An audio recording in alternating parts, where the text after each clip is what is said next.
What happens when the people who should love you most have abandoned you for good?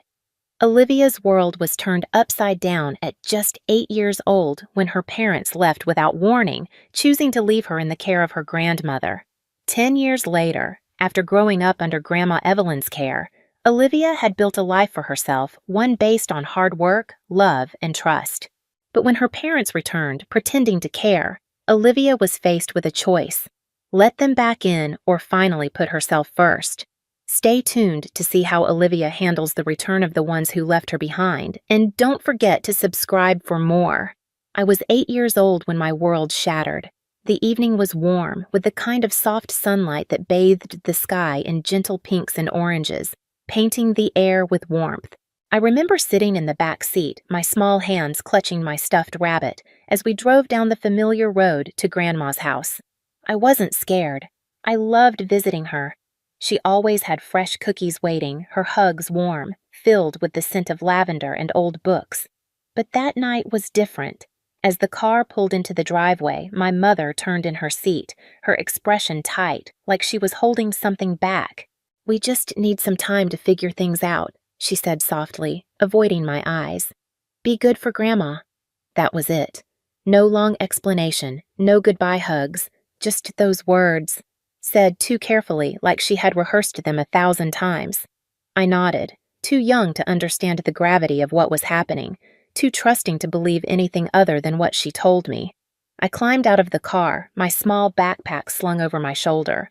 Grandma was already at the front door, smiling warmly, but something in her eyes told me she knew exactly what was going on. She knelt down and pulled me into her arms, but I barely felt it. My parents' car was already backing out of the driveway. "Wait!" I shouted, my voice rising in panic. I stepped forward, expecting them to stop, expecting my mom to roll down the window and tell me it was a mistake. But they didn't. The car turned onto the road, and within seconds they were gone. I stood frozen, staring at the empty street, my heart pounding. They'll come back. They have to. This is just temporary. It has to be. That night, Grandma made my favorite dinner, trying to cheer me up, but I barely touched my food. She tucked me into bed, humming a lullaby, but the moment she turned off the light, I buried my face in my pillow and sobbed. The next day, I sat by the window waiting for their car to pull in. But it didn't. Days turned into weeks. Weeks turned into months. And I kept waiting. Every day after school, I rushed to the window, my heart racing at the sound of an approaching engine, only for disappointment to settle deep in my chest when it wasn't them. Every night, I cried myself to sleep, whispering the same question into the darkness. Why wasn't I good enough? Grandma never let me get lost in those thoughts. She sat beside me, stroking my hair, her voice steady and warm. "Some people aren't ready to be parents, but that's not your fault." I wanted to believe her, but deep down, I knew the truth. They weren't just absent. They had chosen to leave.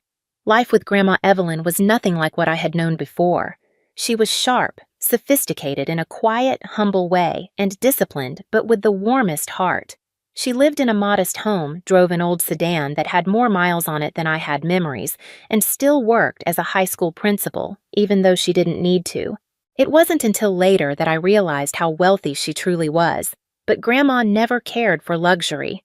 She believed in hard work, in education, and in always carrying yourself with dignity. She had a sharp mind for business, often reading financial newspapers with her morning coffee and casually mentioning investments I didn't understand at the time.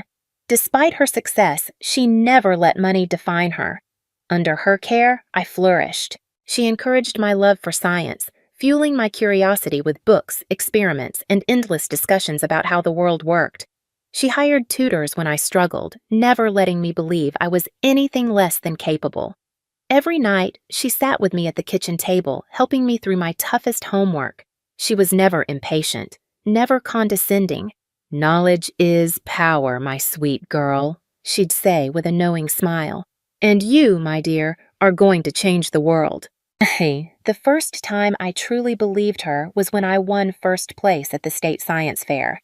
At 13, I had worked for months on my project, poring over research, testing, failing, and testing again. I didn't expect to win. Standing on that stage, hearing my name called felt surreal. I clutched my trophy with shaky hands, searching the crowd until I found her. Grandma Evelyn was standing at the back of the auditorium, beaming with pride, her hands clasped together. That night, she threw a huge party at home, inviting all my friends, my teachers, even her colleagues from work.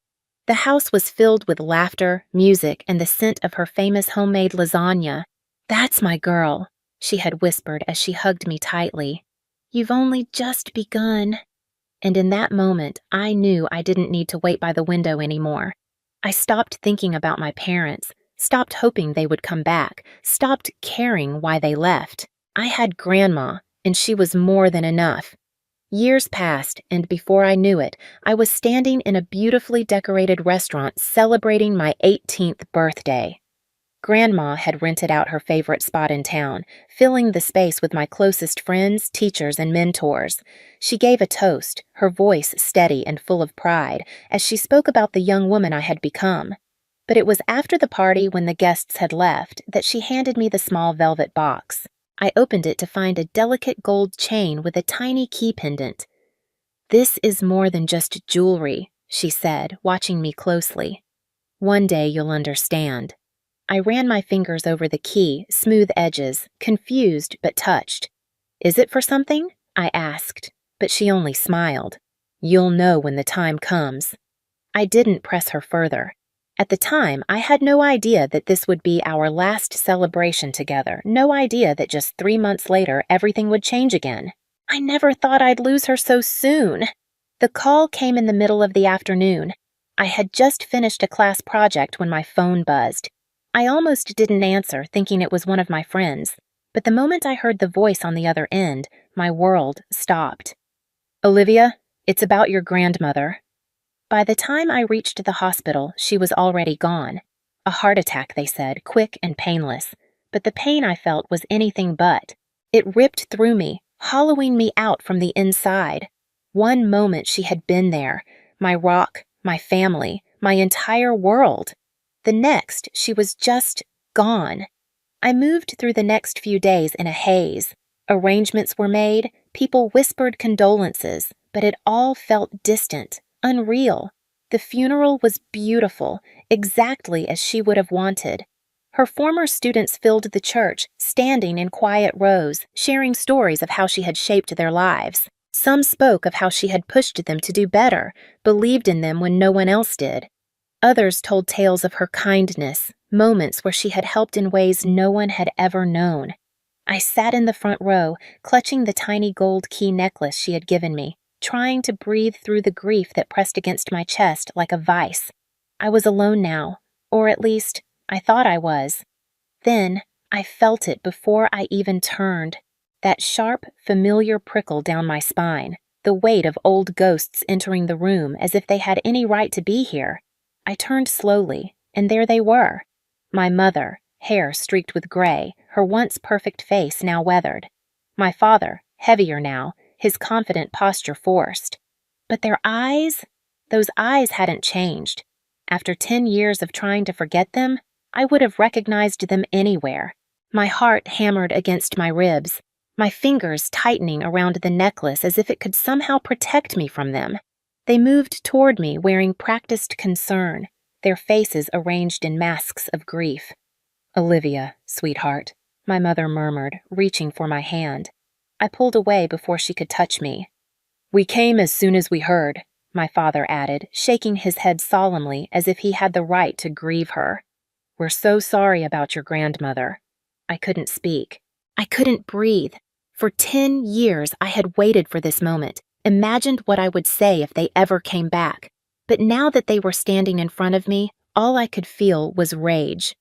"You'll come home with us, of course," my mother continued, her voice firmer now, as if this was already a done deal. "You're still a minor for a few more months, and we're your legal guardians." The air seemed to drain from my lungs. I barely managed to force the words out. "I'm not going anywhere with you." My mother's expression hardened. "Olivia, don't be difficult. We are your parents. You have no choice in this matter." A coldness I knew all too well settled over me. This wasn't about me. They hadn't come to see me. They had come for what Grandma had left behind. But before I could respond, a voice cut through the thick tension. Actually, she has every choice. A deep voice interrupted, calm and measured, as if this moment had been expected. We all turned. A tall man in an expensive suit stepped forward, holding a leather briefcase. I'm Davies Morrison, Evelyn Montgomery's attorney, and we need to have a conversation about her will. For the first time since my parents had walked in, I saw something shift in their expressions. Greed. My mother's eyes flickered with poorly concealed interest. My father straightened his tie, glancing at the briefcase. They didn't even try to pretend they were here for me anymore. Davies Morrison gave them a polite, professional smile. Let's step into a private room. There are some matters that need to be addressed immediately. As I followed him, my heart pounded in my chest. My parents had walked back into my life like they still had control over me, but something told me they were about to get a very rude awakening. The private room inside the church felt too small, the air thick with tension. The polished wooden table between us might as well have been a battlefield. My parents sat on either side of me, but they weren't looking at me. Their eyes were locked on the man across from us, Davies Morrison, Grandma Evelyn's attorney. Davies was unshaken, his expression unreadable as he methodically laid out stacks of paperwork from his briefcase. He moved with a quiet confidence of someone who had done this before, someone who had prepared for exactly this moment. Before we begin, he said, adjusting his glasses. Miss Olivia, may I see your necklace? I hesitated, but slowly reached for the gold key around my neck, lifting it for him to see. Davies nodded approvingly. Perfect. My parents exchanged confused glances. My father cleared his throat. What does a necklace have to do with any of this? Davies ignored him, flipping open the first page of the legal documents. Now, let's proceed with the reading of Evelyn Montgomery's last will and testament. The room was so silent I could hear my own heartbeat. Davies began reading the legal formalities, but my mind drifted. This isn't real. This can't be real. Grandma was supposed to be here. I clutched the necklace in my palm, trying to steady myself. And then, to my beloved granddaughter, Olivia Montgomery, I leave my entire estate, including all properties, investments, bank accounts, and business holdings currently valued at approximately $57 million. The words slammed into me like a tidal wave. The room erupted. What? My mother shot up from her chair, her face turning an alarming shade of red. That's impossible! She was a school principal. My father slammed his fist on the table. This has to be a mistake. We are her children. How could she leave everything to a teenager? Davies, unfazed, calmly turned the page. There's no mistake. Evelyn Montgomery was an exceptionally intelligent investor. While she dedicated her life to education, she built Montgomery Investments from the ground up and maintained a portfolio of highly valuable assets. And per her wishes, all of it now belongs to Olivia. My father's nostrils flared. This isn't right. We abandoned her. Davies interrupted smoothly. You left Olivia in Evelyn's custody 10 years ago, and legally you signed away your rights. He reached into his briefcase and pulled out another document, sliding it across the table. My mother's hands trembled as she grabbed it. Her eyes scanned the page, and her face drained of color. This is a copy of the legal abandonment papers Evelyn filed, Davies continued. You never responded to the court summons, so she was granted full custody. You haven't been Olivia's legal guardians for a very long time. I stared at them, waiting for some kind of reaction, some kind of acknowledgement of what they had done. But I saw in their faces, they weren't horrified that they had abandoned me. They were horrified that their actions had consequences.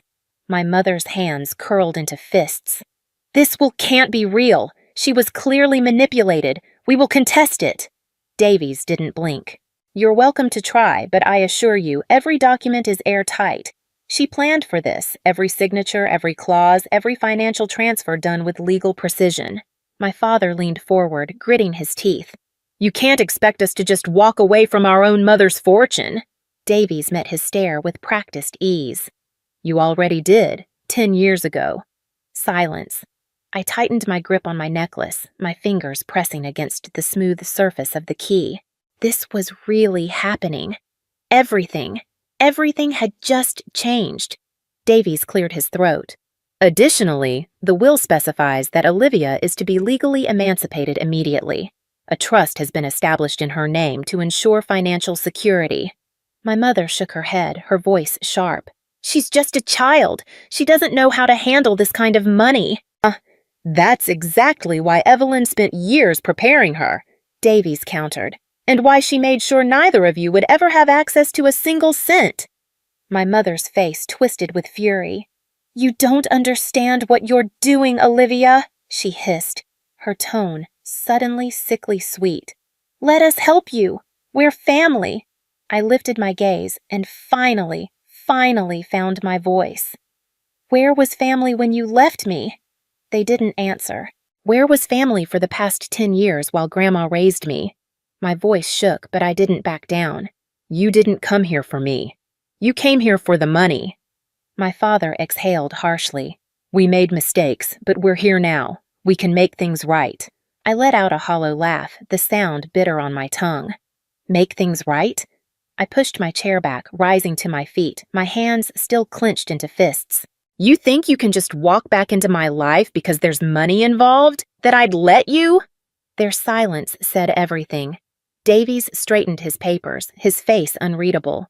There's one more thing. I turned as he slid a sealed envelope toward me. Evelyn left you a letter, he said softly. She asked that you read it alone. My throat tightened as I reached out, my hands trembling. The weight of the envelope felt heavier than anything I had ever carried. I didn't speak. I turned, walking toward the door, leaving my parents behind. They had already left me once. I wasn't going to let them do it again. I sat alone in one of the empty church pews, the letter trembling in my hands. The voices from the private room were muffled now, distant, mere background noise to the storm that was raging inside me. I traced my fingers over the envelope, feeling my grandmother's familiar handwriting. My name. It felt wrong. I wasn't ready. I didn't want to hear her words on paper instead of from her lips. But she had left this for me, knowing this moment would come. I took a deep breath and opened the envelope. My dearest Olivia, if you are reading this, then I am gone. And if I know your parents at all, they have already shown up, pretending to care, pretending to grieve. I wish I could spare you from this, but there are things you need to know. I froze, my breath catching in my throat. The words blurred before me, but I forced myself to keep reading. You always wondered why they left. I saw it in your eyes, the way you waited by the window, the way you asked fewer and fewer questions as the years went on. I never wanted to burden you with the truth, but now it is time. I wiped my eyes, forcing myself to move forward. Your parents didn't just leave you, Olivia. They tried to steal everything from me. The words cut through me like a blade. I could barely breathe, but I gritted my teeth and continued. Years ago, they thought they could outsmart me. Your father, my own son, and your mother tried to transfer all my assets into their names while I was on a business trip. They assumed I was just a naive school principal, incapable of managing my own finances. They thought I wouldn't notice, but I did. I sucked in a breath, feeling the weight of every year I had spent wondering, feeling abandoned and wronged. Now the truth spilled over me, relentless. When I confronted them, I gave them a choice. They could stay, live modestly, work hard, rebuild their lives with integrity, or they could leave and get nothing. They chose money, Olivia. They chose money over their own daughter. Tears blurred my vision. My fingers clenched the letter so tightly it nearly tore. All these years, I had blamed myself. I had asked myself what I had done wrong, why I wasn't enough for them to stay. But now I knew. It had never been about me. It had never been about love. It had always been about greed. I swallowed hard, forcing myself to keep going. I never regretted taking you in. You were the greatest gift they unknowingly gave me. Watching you grow, seeing your kindness, your strength, your brilliance, I knew I had to protect you from them. That's why I never told you about the money. I wanted you to grow up knowing the value of hard work, of perseverance, of building something for yourself.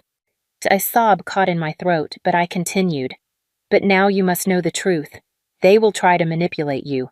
They will lie. They will pretend to care. Do not believe them. You are stronger than they know. You are a Montgomery woman, and we don't break easily. All my love, Grandma Evelyn. I sat there, the letter trembling in my hands, my heart pounding in my chest. The truth crashed over me in waves.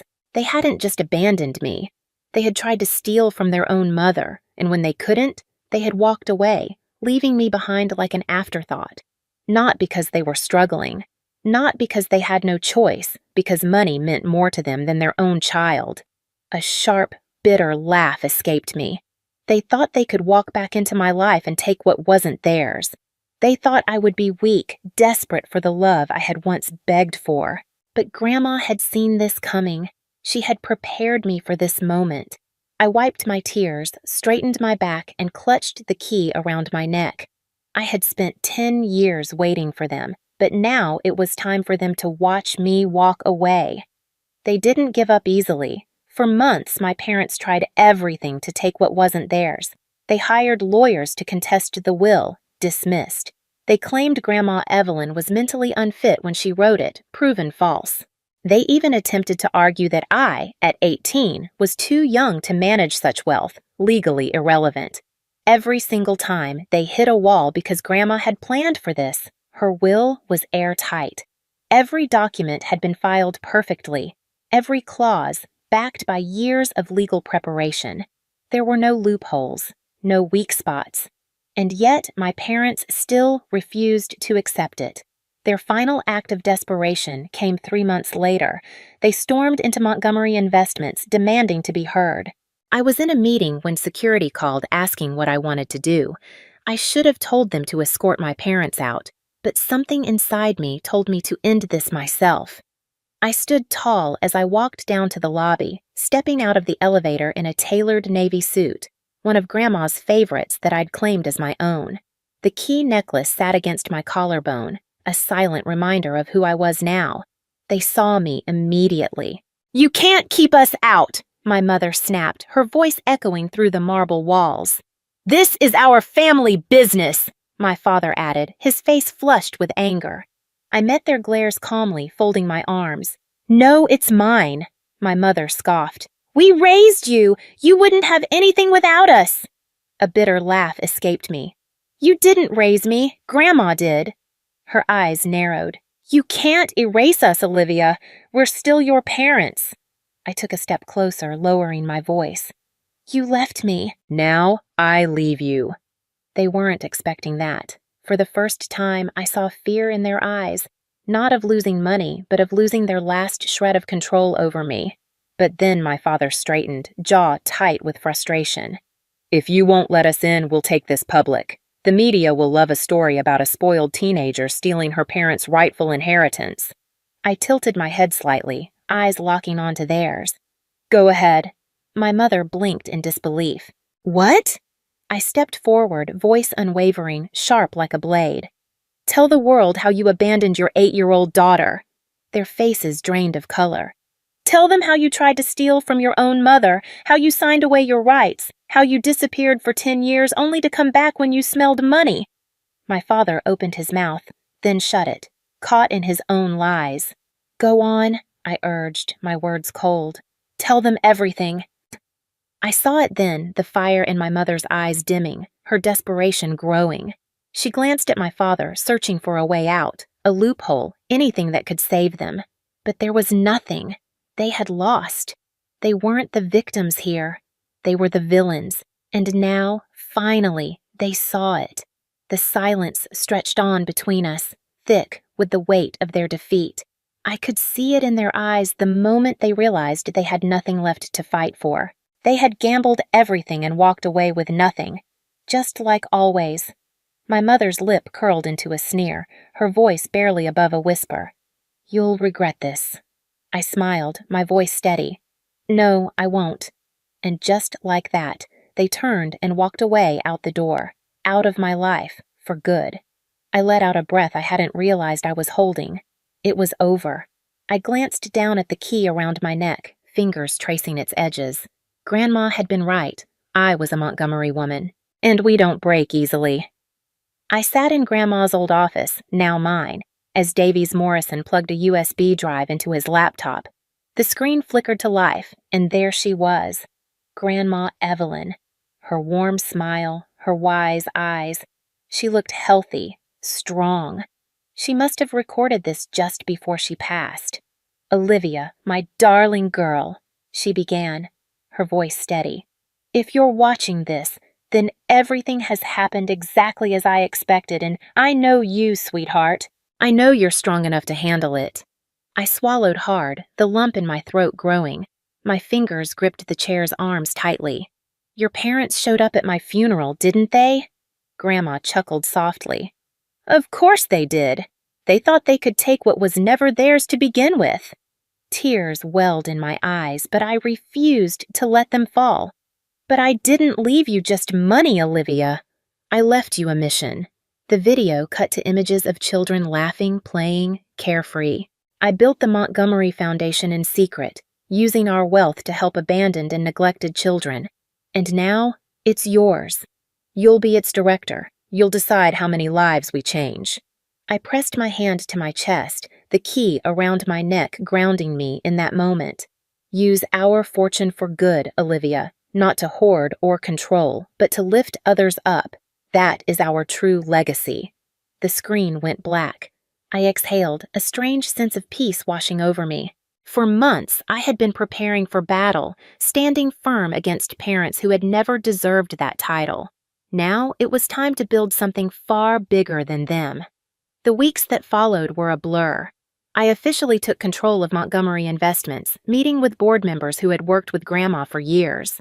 They were skeptical at first, a teenage girl running a multi-million-dollar empire, but the moment I walked into the boardroom wearing Grandma's old principal blazer, I saw the knowing smiles on the faces of those who had known her best. They saw her in me.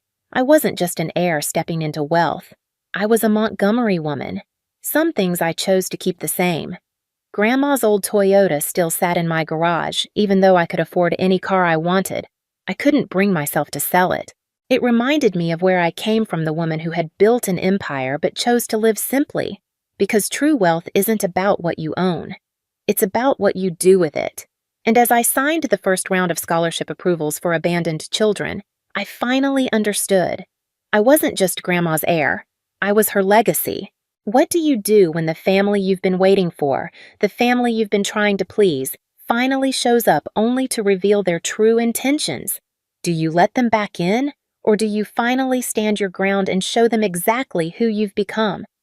Olivia spent years longing for the love and acceptance of her parents, waiting for them to come back, to make up for the years they'd left her behind. But when they finally returned, it wasn't out of love, it was out of greed. They wanted what Grandma had left behind, and they weren't shy about showing it. Yet Olivia, despite the pain of their abandonment, didn't crumble.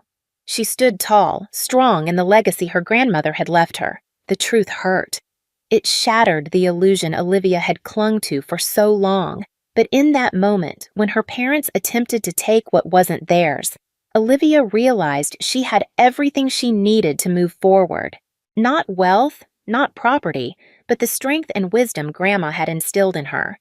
She didn't just take control of the family fortune, she took control of her life.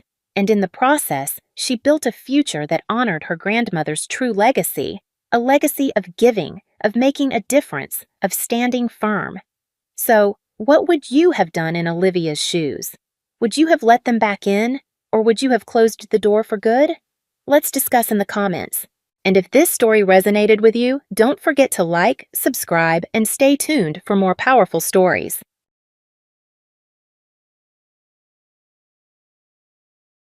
I stared in disbelief at the woman standing on my doorstep, suitcase in hand. "Eloise, what are you doing here?" My mother-in-law brushed past me without an invitation. "Well, aren't you going to let me in, dear? I've come to help with the baby." "Help?" I repeated dumbly. My protests were drowned out by the sound of my husband's voice. "Mom, what a wonderful surprise." Dean hurried over and enveloped Eloise in a hug. I watched the scene unfold with rising panic. This couldn't be happening. Eloise was now disentangling herself from Dean's embrace, tutting loudly. "Honestly, you two? This place is a mess. Have either of you lifted a finger to prepare for the baby?" Before I could respond, Dean jumped in. "You're right, Mom. We've been swamped with work. It'll be a huge help having you here." My mouth dropped open. "A help? Dean, we never discussed this. He shot me an apologetic glance. Babe, don't be like that. My mom just wants what's best for us.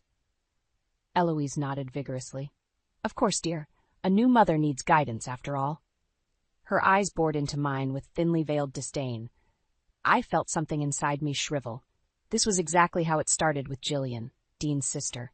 Eloise had swept in after Jillian's first child, running roughshod over every boundary until a bitter rift formed. Now she had her sights set on sinking her claws into my family, too. I don't need any guidance, I bit out. We're doing just fine on our own. Dean's brow furrowed in that familiar stubborn line. Don't be rude, Corinne. My mom is trying to help. Yes, I am. Eloise looped her arm through Dean's in a practiced motion. But if my support isn't wanted, I understand. Her gaze slid to me, eyes glistening with artificial hurt. I clenched my jaw, fury warring with desperation. I knew how this game ended. If I held my ground, I'd be the vilified one, the ungrateful daughter-in-law who shamed her devoted husband by rejecting his loving mother's overtures. When Dean's pleading expression joined the fray, I felt the last of my resistance crumble. Fine, I gritted out. She can stay. Eloise's smile was a rictus of false warmth. Thank you, dear. I'll try not to be a burden. I caught the gleam of triumph in her eyes and felt the first cold tendrils of dread uncurling in my heart. By allowing Eloise across the threshold, I'd granted her a foothold, and I had the terrible feeling she wouldn't relinquish it without one hell of a fight. True to her word, Eloise was indeed a burden from the moment she arrived. Within days, she had critiqued everything from my housekeeping to my wardrobe. Really, Corinne, you're going to wear that? It does nothing for your figure. She clicked her tongue in disapproval as I pulled on a loose maternity top. Dean, ever the peacekeeper, tried to intervene. Mom, lay off? Corinne looks great. But Eloise merely waved him off. Of course you'd say that, dear. But a mother needs to speak some hard truths sometimes. Her eyes bored into me again with that familiar disdain. I bit back the urge to snap at her, knowing it would only make me the vilified one in Dean's eyes. I felt the old anger and hurt churning in my gut, the same volatile stew I'd fought so hard not to inflict on my own mother. The final insult came a few days later when I caught Eloise clearing out space in the nursery closet. What are you doing? I demanded, my tenuous hold on civility fraying. Eloise didn't even turn around. Just making room for a few necessities, dear. You can't raise a baby in this pigsty. White, hot fury propelled me forward until I was right behind her. Those are my things! You can't just throw them out! Oh. Eloise arched one perfectly groomed brow. And where, pray tell, were you planning to put the changing table? The crib? This tiny space can barely fit the basics. We were going to move the changing table into the bedroom, I growled through gritted teeth. Eloise tutted again, that same infuriating noise. Don't be ridiculous. You'll both need your rest. Keeping the baby in your room will only lead to squabbling and sleep deprivation. It's our baby. The words burst from me like shrapnel. We'll raise it how we see fit. In an instant, Eloise's expression shifted from feigned concern to cold disdain. Is that so? From where I'm standing, you're the one acting like a child, dear. My hands clenched into fists, barely resisting the urge to lash out physically. Before I could retort, the sound of Dean's footsteps reached my ears. I watched helplessly as Eloise smoothed her face into a mask of serene innocence. When Dean entered, I fought to keep my composure. Your mother is throwing out our things. What? Dean's gaze swiveled between us, plainly bewildered. Mom, what's going on? Nothing, sweetie. Eloise was the picture of aggrieved gentility. I was merely trying to make some space, but if Corinne would rather the baby sleep in squalor. That's not what I said. I could hear the shrillness in my own voice. Dean held up his hands in a placating gesture. Hey, let's all just take it easy, okay? The sickly sweet smile was back as Eloise laid a hand on his arm. Of course, honey, you know I only want what's best for you both. In that moment, I saw it all too clearly. Her maddening gaslighting, her manipulation of Dean's emotions to undermine me. Her flagrant disrespect for any boundaries I tried to set. This was why Jillian's family had cut ties. And if I didn't do something soon, Eloise would drive the same explosive wedge into my own marriage. A few days later, I escaped to my friend Maya's house, needing a break from the suffocating tension. I just don't know what to do, I vented as soon as she opened the door.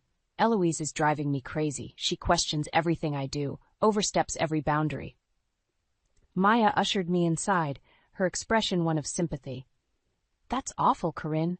Why don't you just kick her out? I've tried. I sank onto her sofa with a groan. But Dean refuses to see how toxic she is. He's completely under her spell. Shaking her head, Maya sat beside me. Men can be so oblivious when it comes to their mothers. Have you tried talking to him again? Yeah, and it's always the same thing. She means well, Corinne. Don't be so hard on her. I threw up my hands in frustration. Meanwhile, Eloise acts like a sweet little angel whenever he's around. That manipulative witch, Maya muttered. I nodded miserably. Exactly. And the worst part is, she's already turning this pregnancy into a total nightmare. Can you believe she invited people over for some stupid baby prep party without even asking me? Maya's eyes widened. She didn't. Oh, she did. My jaw clenched at the memory. Just barged into the kitchen, announcing it like it was a done deal. I've invited the Hendersons and the Wilsons to come over this Saturday to help get things ready. Maya shook her head slowly. That's a major violation of privacy, not to mention safety concerns with strangers in your home. Tell me about it. I laughed bitterly. When I tried protesting, Eloise turned it around like I was the rude one, putting up roadblocks instead of embracing the village that was coming together for us. That's insane. Maya's eyes flashed with anger. She can't just appropriate your pregnancy like that. According to her, she absolutely can. When Dean backed her up on it, I trailed off, feeling defeated all over again. Maya's hand found mine, giving it a comforting squeeze. Hey, you can't let her get away with steamrolling you like this. That's exactly what she wants. Her words struck a chord. Eloise did want to dominate me, to usurp control over every aspect of my life under the guise of helping. Anger flared in my chest, burning away the hopelessness. You're right, I said, jaw set with new determination. I can't just roll over for her insanity. Enough is enough. Maya grinned fiercely. So what's the plan? 100 possibilities flickered through my mind, each more outrageous than the last. But one in particular made me pause. A half-formed scheme taking root. Actually, I said slowly, I might have an idea. A few days after my visit with Maya, the final straw came in the form of a shattered vase. I returned home from running errands to find Eloise rummaging through my closet again. Clothes and shoes were strewn everywhere. What the hell is going on here? I demanded, hands clenching into fists. Eloise didn't even turn around. Such language, Corinne. Hardly befitting for a mother. Befitting? I echoed, anger making my voice tremble. How about basic privacy and respect? That got her attention. Eloise swiveled to face me, mouth pinched in displeasure. Don't be so dramatic, dear. I was merely trying to clear out some space. By destroying my closet? Those are my things. Clutter and chaos, more like. She sniffed disdainfully. You'll thank me once the nursery is ready. Something inside me snapped at her sheer entitlement. Get out, I bit out through gritted teeth. Get out of my house right now. Eloise's eyes went wide with unconvincing hurt. Corinne, surely you don't mean... I mean it, I overrode her sharply. You've overstayed any welcome you might have had. Pack your things and leave. For a moment, she seemed taken aback by my vehemence. But her recovery was swift, lips curling into a disdainful smile. You poor, deluded girl. You honestly believe you have any authority here? Her tone was laced with patronizing pity. This is my son's home, and whether you like it or not, I'll always have a place in it. White-hot fury lanced through me. Before I could retort, the sound of shattering glass rent the air as my foot knocked over a vase. Eloise's hand flew to her mouth in theatrical dismay. You clumsy child! Those were antique Venetian, you foolish girl. I opened my mouth, any remaining respect I'd harbored for this woman withering on my tongue. But it was Dean's voice that cut through the tension. What's going on? I heard a crash. He took in the scene with bewildered eyes, the clothes strewn everywhere, my flushed cheeks, Eloise's look of carefully crafted dismay. Before I could say a word, she pounced. Oh, sweetie, it was simply dreadful. I was only trying to help organize a bit, and Corinne just flew into a rage. What? I choked out. That's not... Shattered that priceless vase your grandmother left me in a fit of uncontrolled temper. Eloise went on, tears welling artfully in her eyes. I did not. I turned desperately to Dean. She was going through my things again without permission. But the damage was done. Dean's expression was a kaleidoscope of conflicting emotions, disappointment, anger, hurt, all directed at me. "That's enough," he said lowly. "We'll discuss this later. Mom, why don't you go lie down?" With a tremulous sob, Eloise nodded and exited the room. I was left alone with Dean, suddenly bone-weary under the weight of his stony glare. "Well?" he prompted after a stilted silence. "What do you have to say for yourself?" I opened my mouth, 1,000 recriminations on my tongue. But in that moment I knew no defense would be enough to sway him. Dean was too entrenched in his blind support of his mother.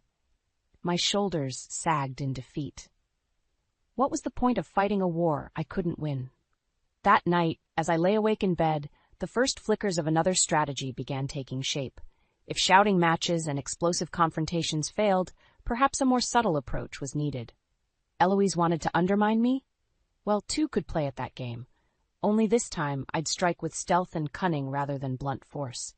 After all, she'd taught me well in the art of deception and revenge. The next morning, I awoke with a newfound sense of purpose. As Eloise swept into the kitchen, serene as ever, I forced a placating smile. "Good morning. I'm so sorry about my outburst yesterday. The pregnancy hormones, you know." I let out a self-deprecating chuckle. Eloise's eyes narrowed fractionally before she smoothed her features. "Well, I certainly understand how unsettling this transition can be, dear." "Exactly." I nodded in agreement. "Which is why I'm so grateful to have your guidance. You're absolutely right. I need to start nesting and embrace the village rallying around us." Her smugness was palpable, suspicion forgotten. "I'm pleased you've finally come to your senses." Over the next few days, I played the part of the reformed, compliant daughter-in-law to perfection. When Eloise criticized my cleaning methods, I listened meekly. As she reorganized the house to her liking, I uttered not a word of protest. All the while, I began piecing together my real plan. The first step was contacting Jillian, Dean's estranged sister. Though our relationship was strained due to Eloise's meddling, she proved a wellspring of information about our mother-in-law's past manipulations. "I've got boxes of evidence," Jillian confided when we met for coffee. "Emails, texts, you name it, all documenting the cruel, underhanded ways Mom drove a wedge between me and my husband until he couldn't take it anymore." I listened with equal parts horror and vindication as she recounted dozens of instances just like the ones I'd endured, only far worse. Next, I began stockpiling my own proof. Each time Eloise bounded a line, I hit record on my phone to capture the rants and diatribes when Dean wasn't present, her feigned politeness giving way to biting derision and judgment. "Who does she think she is, contradicting me like that?" she fumed after one argument about baby supplies. "She's worse than a child. At least children still mind their elders." Through it all, I maintained my facade of humbleness and compliance. Let Eloise have her shallow victory for now. She could swan around playing the martyr, the voice of reason, right up until her own actions undid her. The final piece fell into place when Maya helped me get in touch with two other daughters-in-law who'd been driven apart from their families by Eloise's poisonous influence. "Sarah and I used to be so close," Patty lamented, "but after our first big fight, which Mom masterfully instigated, she went running straight into her arms for support. I never stood a chance against that emotional blackmail." Their anecdotes were eerily similar. Seeds of discord planted, allegiances divided, families torn asunder, all through Eloise's insidious machinations. By the time I hung up the phone that night, my path was clear. If this was the only way to wrest back control, to protect my family from the toxicity Eloise represented, then so be it. The next morning at breakfast, I was all sugary smiles as Eloise breezed in. "I've been thinking," I began lightly. "With the baby's arrival getting closer, I really want to clear the air, do something to bring everyone together again as a family." Eloise paused mid-sip of coffee, intrigued by my uncharacteristic olive branch. "Oh, what did you have in mind, dear?" My lips curved into a smile that held no warmth. "A family dinner, actually. I think it's time we all had a long, overdue discussion about the future." The night of the family dinner, I was near vibrating with nervous anticipation. Despite my outward calm, it took every ounce of effort to keep my hands from shaking as I set the table. Right on schedule, the doorbell rang. I pulled open the door to find Jillian shifting awkwardly on the front step, her husband Rick beside her. "Thanks for coming," I murmured, ushering them inside. Jillian's expression was tight, her gaze flicking around like a trapped animal. "You're sure about this, Corinne?" Before I could respond, Maya arrived with Patty and Sarah in tow. A chorus of startled greetings filled the air as Eloise swept in from the kitchen. Well, what an unexpected reunion. Her eyes danced between the assembled families, mouth curved in a politically bland smile. "How lovely to have you all here." The calculated pleasantry grated, threatening my hard-won composure. I could see Jillian tense beside me, no doubt reading the same insincerity. Thankfully, Dean chose that moment to join us. "Hey, everyone's here. Should we get started?" I forced a bright smile. Actually, I thought we could wait for the final guests to arrive.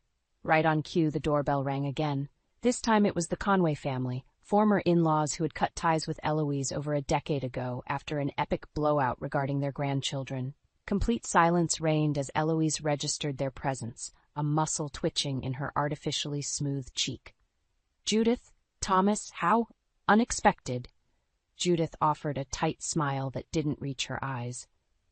"Really, Eloise? After all you've put our family through, you can't fathom why we're here." For the first time, I detected a flicker of unease in Eloise's perfectly cultivated mask, but her recovery was as swift as ever, the sickly sweet smile reappearing. Now, let's not let old grudges spoil the evening." "Cut the crap, Mom," Jillian suddenly burst out. All eyes swiveled her way as she took an unconscious step forward. "We're not falling for your gaslighting routine again." Eloise's expression shuddered, eyes glinting with cold fury despite the saccharine tone. "Jillian, darling, whatever are you? You manipulative, lying witch." It was Patty who exploded next, all her grievances bubbling over. "You destroyed my relationship with Sarah just like you tried with these others."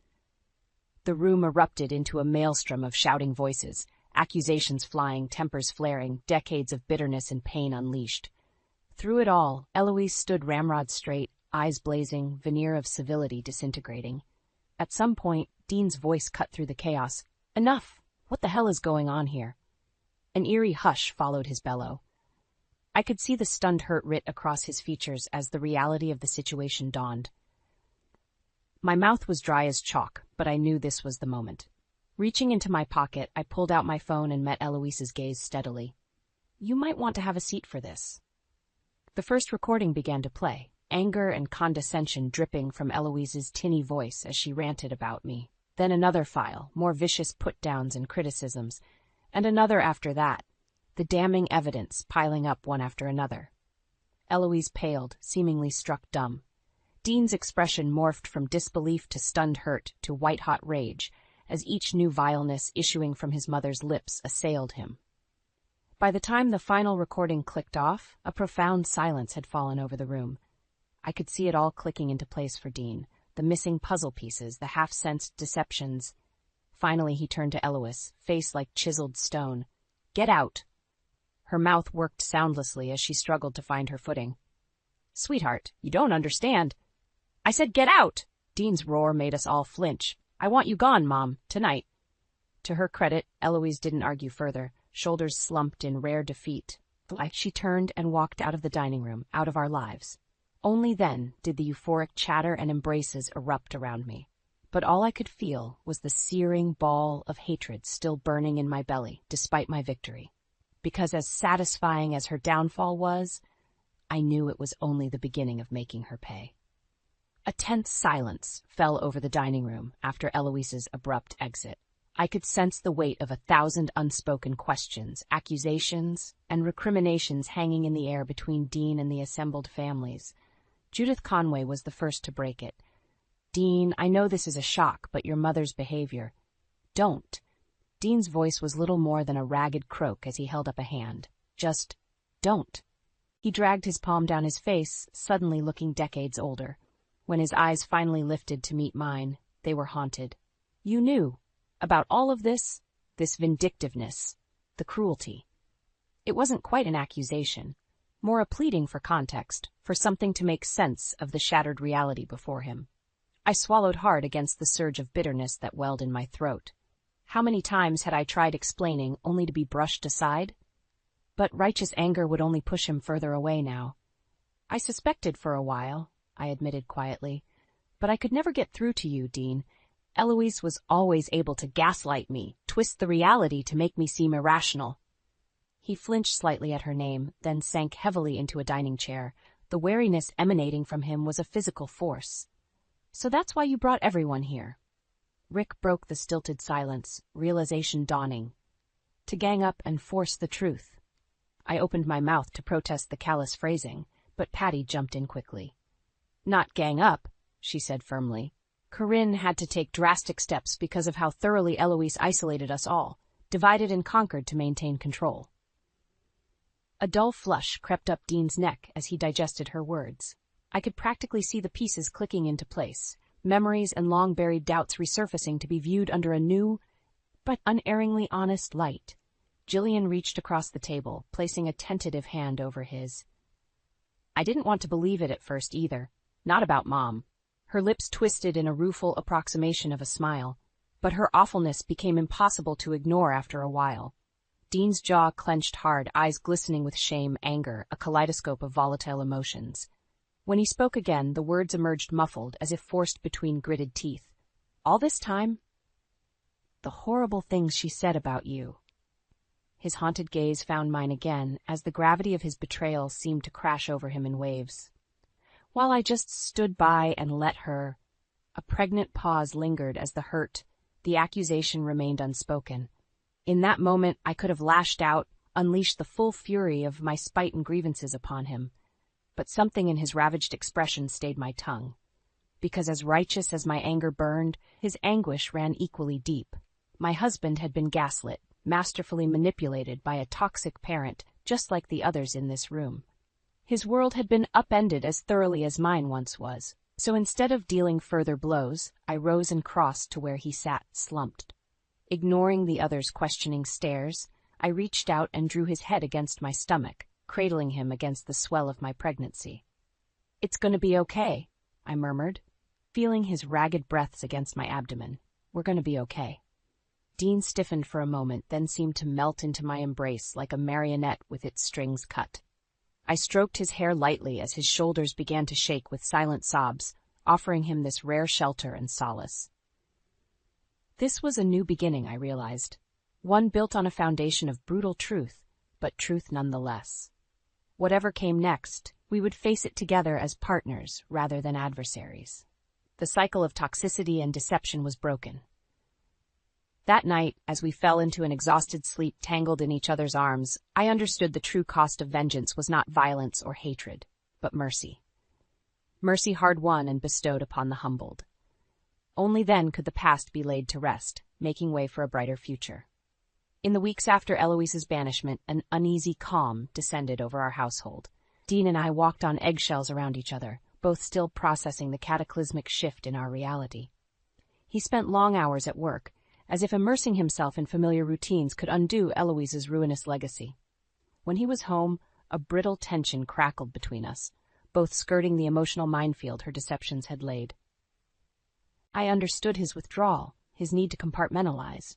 God knew I'd erected my own fortresses over the years to survive Eloise's psychological warfare. But even those thick-walled defenses were straining under the weight of all that had transpired. The turning point came one night over a stilted dinner of reheated leftovers. Dean set down his fork with a dull clank. This isn't working. I froze mid-bite, heart jackrabbiting as terrible scenarios flickered through my mind. Was this the moment our marriage finally buckled, shattered by the strain of Eloise's machinations? But when I met his gaze, I saw only weary resolution. We can't keep living like this, Corinne, tiptoeing around each other, sidestepping what happened. He exhaled a frustrated breath, raking a hand through his hair. I don't know where to start unraveling the tangled mess my mother created, but I do know shutting you out again isn't the answer. Something inside me unclenched at his words. I'm not going anywhere, I said impulsively. We'll get through this together. Dean's lips twitched in a reluctant half-smile as he reached across the table for my hand. Together. I like the sound of that. From that point, the walls between us began to gradually dismantle. In their place, an honest dialogue emerged, one founded on empathy, patience, and a mutual desire to shed Eloise's corrosive influence once and for all. Over long conversations, all the hurts and betrayals were slowly exhumed. The constant belittling, the manufactured conflicts designed to drive wedges, the insidious gaslighting that had us both questioning our reality. Laying it all bare was an excruciatingly painful process. But with each buried wound exposed and lanced, I felt lighter, more whole. Roles reversed, too, as Dean opened up with a raw vulnerability I'd never witnessed before. He spoke of being the idealized son, the golden child who could never escape Eloise's web of demands and criticisms despite his devotion. I think a part of me always longed for her approval, he confessed haltingly, which is why I was so blind to her cruelties, no matter who tried warning me. In turn, I divulged the bone-deep fears Eloise had awoken, of being alone and outmatched as a new mother, of tainting our child's upbringing with echoes of the dysfunction that marred my own childhood. You saved me from that, I admitted, cradling my rounded belly. Saved us both. By the time the last of our lacerations had been cleansed and bound, I felt closer to Dean than I had in years. Not simply spouses united by domesticity, but partners buckling back to withstand the onslaught of trauma. Our bedroom became a sanctuary again, a sacred space reclaimed from the toxic taint of Eloise's influence. Physical intimacy took on new, profound dimensions as we relearned each other's boundaries and needs. Countless tender moments stitched past wounds into a new, stronger whole. The nursery, too, was an exercise in co-creation. Dean and I labored side by side, meticulously outfitting the space with every necessity, and not a single item imposed by his mother's interference. We emerged scarred, yes, but also formidably unified, an immovable bulwark erected to deflect any resurgence of Eloise's malice. When our daughter arrived 2 months later, squalling and perfect, we were girded for the challenges ahead. Absolutely nothing would disrupt the hard-won peace of our newly reclaimed lives. As I cradled my newborn's warmth against my chest, I knew this child would never want for security, stability, love. Those insidious cycles of toxicity ended with us. Eloise's shadow no longer touched this family. We had stepped finally into the light.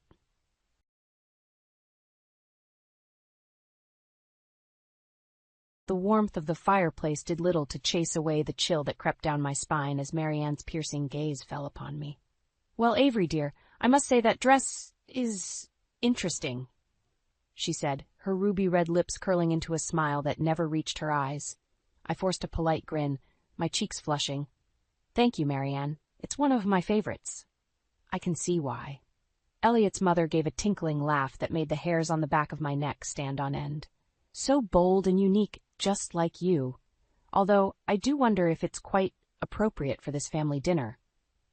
My mouth went dry as I looked at Elliot, silently pleading for him to intervene. But he just stared down at his plate, shoulders tense. "You know how much we value tradition in this household," Marianne continued, her syrupy tone a sharp contrast to the barbs in her words. "We wouldn't want to make anyone uncomfortable." The room seemed to shrink around me as the rest of the family remained silent observers. My vision blurred with unshed tears that I blinked back furiously. This was supposed to be a warm welcome into the Halden family after my marriage to Elliot. Instead, I felt like an ill-fitting pawn being scrutinized. "Of course, Mother," I choked out. "I'll be more mindful next time." "Wonderful." She clapped her hands together delicately. "Now, why don't you tell us a bit more about yourself, dear? We're just dying to get to know you better." I opened my mouth, but the words stuck in my throat as her cold eyes bored into me. In that moment, I realized this was about more than just my dress choice. This was Marianne establishing her dominance, a chilling power play that left me disoriented. Some distant part of me registered the uncomfortable silence stretching on until Elliot cleared his throat. "Actually, Mother, I think that's enough for tonight. Avery's had a long day." The rabbit hole didn't seem to end as the weeks ticked by in our new home. If anything, Marianne's needling demands only escalated, from explicit instructions on how to properly set the dinner table to casual comments belittling my career ambitions. And Elliot, my once loving husband, simply watched in silence as his mother's barbs chipped away at my sense of self piece by piece. It became a dizzying cycle of appeasing Marianne's every whim, lest I face the consequences of her wrath through icy rebukes or underhanded reminders of how I was an outsider here. But it was the disappointed looks from Elliot that cut deepest, each one another jagged crack spreading across the dream I had for our marriage. In those early days of our new life together, I was drowning, gasping for air in a twisted game I didn't know the rules to, and Marianne seemed determined to keep me unbalanced through her sinister passive aggression, all while wearing a sickly sweet smile, of course, because that was the Halden family way. At first, the changes in Elliot were so subtle, I easily chalked them up to the stress of starting our new life together. A forgotten birthday here, a canceled date night there, small things that I excused as just part of getting into a new groove as newlyweds. But soon, those slight oversights spiraled into something darker, something that made my heart clench every time I saw the disappointment and disdain hardening in his eyes. "This pot roast is dry as a bone," he grumbled one night, jabbing his fork moodily into the meat. "Honestly, Avery, how many times do I have to show you?" I opened my mouth, then snapped it shut as Marianne swept into the dining room. Now, Elliot, that's no way to speak to your wife." Her nostrils flared as she pinned me with an icy stare, although Avery should know better by now. The lump in my throat threatened to choke me as I looked at Elliot pleadingly, desperate for him to defend me like he used to. But he just shrugged, already shoveling another forkful of the dry pot roast into his mouth. That night was only the beginning. Pretty soon, Elliot's callous comments became as commonplace as Marianne's constant critiques of my abilities as a wife and daughter-in-law. He'd track Mud into the house and then snap at me for not anticipating his needs. I'd burn dinner, and he'd throw the plate across the kitchen in a rage. All the while, Marianne watched like a hawk, her curved lips stretching into a satisfied smile every time Elliot willingly played his role. The realization hit me like a ton of bricks one afternoon when I foolishly asked Elliot if he wanted to grab lunch together before his next meeting. "Don't be ridiculous," he scoffed, already shrugging on his suit jacket. "You know Mother prefers I'm back promptly after appointments to discuss business matters." My heart plummeted into my stomach as I watched him hurry out the door, not even a backward glance in my direction. That's when the harsh truth finally clicked into place. Marianne had enveloped us so fully in her twisted web that Elliot was utterly beholden to her every rule. My husband was a shell of his former self, his love for me dulled by years of psychological conditioning at his mother's hand, and I was slowly being suffocated by her ruthless control over our family, gasping for air in a life I no longer recognized. "Oh, Avery, you're pouting again." Marianne's sickly sweet voice rang out from behind me. I spun around, jaw clenched, as she sicked loudly and shook her head. "When will you learn?" In that moment, something inside me twisted and snapped. I could no longer swallow down the bitter truth. If I stayed on this path, Marianne would grind me into the dirt until I was a vacant, submissive shadow of my former self. Just like Elliot. No, that was not the life I wanted. Not for me. Not for anyone. And as I met her cold gaze steadily, a new flame of determination was lit from the dying embers inside me. If Marianne wanted a battle, she would get one, with everything I had, because this time I would be the one calling the shots. The annual Halden Family Charity Gala was supposed to be a lighthearted affair, a chance for the town's elite to mingle and pat themselves on the back over champagne and hors d'oeuvres. But this year would be different. This year, I had a plan. As I descended the staircase in my crisp azure gown, clutching Elliot's arm, I saw Marianne's eyes narrow ever so slightly. Her well-practiced smile wavered just for an instant before settling back into that familiar saccharine mask. "Why, Avery? You clean up nicely," she purred as we reached the bottom of the stairs. "Although I do wish you'd done something a bit more sophisticated with your hair." My grip on Elliot's arm tightened, but he remained stoically impassive, refusing to even look at me, just like I knew he would. The night blazed on in a whirlwind of fake laughter and insincere compliments that made my skin crawl. I smiled woodenly, one hand clutching my champagne flute like a lifeline, as Marianne's barbs continued unchecked. "It really is too bad you never finished your college degree, dear," she said loudly during Aovek, her voice carrying across the crowded ballroom. We Haldens do so value a prestigious education. A hush fell over our little group as I felt dozens of eyes boring into me, awaiting my stuttered excuse like they'd grown accustomed to over the years. But not this time. This time, the anger roaring in my ears drowned out any shred of remaining intimidation. "Actually, Marianne, I seem to recall you dropping out as well," I said coolly, taking a dainty sip of my champagne. "To start a family, was it?" Her perfectly lined lips parted in shock as hushed murmurs began rippling through our audience. Out of the corner of my eye, I caught a glimpse of Elliot's father, Douglas, suppressing a grin before Marianne's voice sliced through the tension again. "Well, I never. You'd do well to watch your tone, young lady," she hissed, color blooming high on her cheeks. "I've half a mind to." "To what, Marianne?" I cut her off, something inside me finally snapping free. "Continue your sad attempts to belittle and control me? Save your breath, because I'm simply done playing your twisted little games." I leveled my gaze at Elliot, who shrank back, a deer in the headlights.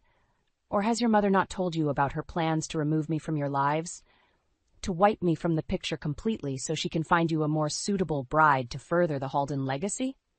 An icy silence hung in the air, punctuated only by Marianne's ragged breathing as her mask shattered completely. I could taste the fear rolling off her in dizzying waves, smell the acrid stench of her desperation. The crowd seemed to sway around me as I looked from Elliot's pale, stricken face to Marianne, and then to Douglas, the first inkling of hope in his eyes for longer than I could remember. With a sickening lurch, the weight of my entrapment these past few years finally hit me like a physical blow. The lies, the belittling, the silent torment, all at the hands of this vile woman and her puppet of a son. Something inside me finally broke free as the last threads of fear dissolved away, replaced by a calmness I hadn't felt in years. A foreign power seemed to uncurl within me, urging me not to flee this time, but to stand my ground. To fight. The whispers were growing louder now, but I barely heard them over the roaring in my ears as I tossed back the last of my champagne and smiled at Marianne. "No, I'm afraid the games are just beginning." The deafening silence that followed my outburst at the gala was finally broken by the harsh clack of Marianne's heels as she stormed away, her face twisted into a mask of rage. Elliot trailed after her, throwing me one last haunted look before disappearing into the crowd. I stood rooted to the spot, my heart thundering in my ears as the world slowly bled back into focus. Hushed whispers and scandalized gasps swirled around me, but I barely registered them over the chorus of voices in my mind. What had I done? After years of keeping my head down, something had snapped inside of me in that heated moment. An overwhelming urge to shatter the heavy silence, to unravel this twisted tapestry Marianne had woven around our family. Trembling, I turned to Douglas, the first man I'd ever seen stand up to his domineering wife. He placed a wizened hand on my arm, his eyes shining with the first hint of resolve I'd witnessed in years. "You did the right thing, Avery," he murmured gruffly. "The truth had to come out, no matter how ugly." His earnest words should have been a balm, helping ease the searing guilt and shock pulsing through my veins. But they did little to chase away the nagging sense of dread coiling in the pit of my stomach, because I knew this was only the beginning. My grand public outburst may have rattled Marianne's cage, but the real fallout was yet to come. She would retaliate, of that I was certain, which meant I needed to be prepared to fight back with everything I had. That realization was what finally spurred me into action over the next few days, as the harsh condemnations and scandalized whispers engulfed our family. While Elliot holed up in his study in a drunken stupor, I began to gather what little evidence I could. Damning financial statements, detailing the misappropriation of Halden family funds, sworn affidavits from Marianne's hired staff recounting her unhinged verbal tirades, a trove of secret recordings spanning years, each one more incriminating than the last. I compiled my case meticulously, letting the smoldering embers of my anger drive me forward as I prepared for the battle to come. Because one thing had become painfully clear. Marianne would stop at nothing to regain control over her kingdom, and I would be her prime target. The breaking point came one night after another of Elliot's inevitable blow-ups, his voice hoarse from screaming about the humiliation I'd brought upon this family.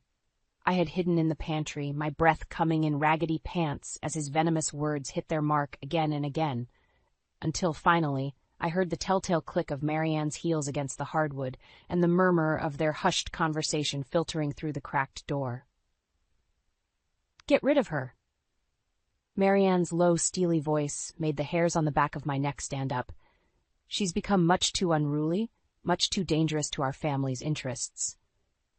Unable to contain myself a moment longer, I leaned in closer until their poisonous whispers became clear as day. And that's when I heard the evidence I'd been subconsciously seeking all along. The final, damning confession that any shed of humanity had long been snuffed out in this family. The gloves were off. The time for playing Marianne's twisted games was over, because now it was my turn to fight fire with fire. As the whispered threats from Marianne and Elliot's hushed confession echoed in my mind, a strange calmness washed over me. No more walking on eggshells, no more forcing smiles as I was pecked apart from the inside. This was war, and I would be ready. The next morning, I awoke before dawn and quietly slipped out of the house before Elliot or Marianne could stir. My footsteps were the only sound on the deserted downtown streets as I made my way to the one place I knew I could find allies, Everly's Diner. The tinkling of the bell above the door was like a soothing balm as the familiar scents of bacon and freshly brewed coffee enveloped me. This place had been my haven in those first few strained years of marriage, when I could still escape Marianne's clutches for a few blessed hours. "Well, if it isn't my favorite customer!" Janice, the owner, emerged from the kitchen, a hesitant smile playing across her lips, as she took in my undoubtedly haggard appearance. "Rough night, hon? You could say that." The words were already tumbling out before I could stop them. The revelations at the gala, the whispered threats, my finally reaching the breaking point. As I spilled everything, I watched Janice's eyes widen, one wrinkled hand flying to cover her mouth. "Oh, darlin', I always knew that woman was nothin' but a snake," she muttered, shaking her head slowly. "But to go that far, to actually try hurting you like that, that's a new low, even for her." An unexpected surge of relief coursed through me at her words, as if finally hearing someone else validate my pain and experiences made it all just a little more bearable. I opened my mouth, about to try explaining myself further when the bell above the door jangled again. "There you are." A familiar voice rang out as Lila, my best friend from college, rushed over and enveloped me in a bone-crushing hug.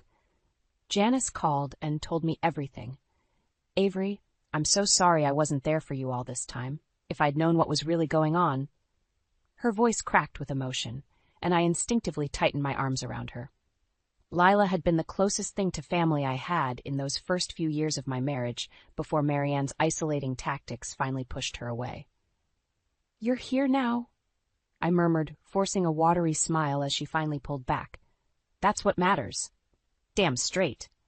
Lila swiped away the tears trickling down her cheeks before squaring her shoulders determinedly. "So what's the plan, Av? How can I help take that bitch down?" My lips twitched in a real smile this time at the fierce protectiveness blazing in her eyes. Because that's exactly what I needed now, someone with claws out who was ready to fight. "Well, for starters, I need to gather more evidence," I began, the gears in my mind already turning. "Anything I can use to expose Marianne and get these people off my back once and for all." I was thinking... "You were thinking it's time to play a little hardball." A new voice cut me off. I turned to see Charlie, my friend Lila's older brother and a hotshot corporate lawyer, sweeping into the diner. A slow grin spread across his face as he took in my questioning look. "Leela called me from the road," he explained with a shrug. "Said my brilliant college pal was finally ready to stand up for herself. So," he rubbed his hands together, "what kind of trouble are we stirring up?" As I laid out the pieces I'd gathered so far, I could feel the weight temporarily lifting from my shoulders. For the first time in years, I wasn't alone in this fight. I finally had people, friends, in my corner who were ready to go to battle. No more passive silence, no more turning the other cheek as Marianne and her minions sought to drown me. This time, I would be the one putting up a fight. This time, the predators would become the prey.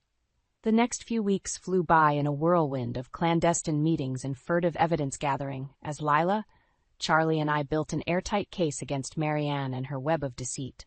Papers were meticulously organized into binders. Undercover surveillance captured hushed confrontations and damning admissions. A steely sense of determination took root inside me, unfurling with each incriminating piece we unearthed. By the time the annual Halden Hospitality Charity Gala arrived, I could feel the palpable tension thrumming through my veins. This would be the moment of truth, the culmination of weeks of secret planning, my chance to cut through the smothering silence once and for all. "You've got this, Lila murmured as we did final checks in the courthouse bathroom. Her fingers deftly fluffed my hair as her gaze met mine in the mirror, a silent message passing between us. No more fear, no more games. When we emerged into the marbled lobby a few minutes later, the gilded ballroom was already buzzing with Woodbrook's elite in their tuxedoed finery. Champagne flutes glinted under the soft candlelight as mingled laughter and chatter filled the air. I could feel hundreds of eyes trailing over me as I deliberately wove through the crowd, clutching the overflowing case binder to my chest like a shield. A hush seemed to fell over the crowd with each step, until finally I reached the center of the polished dance floor.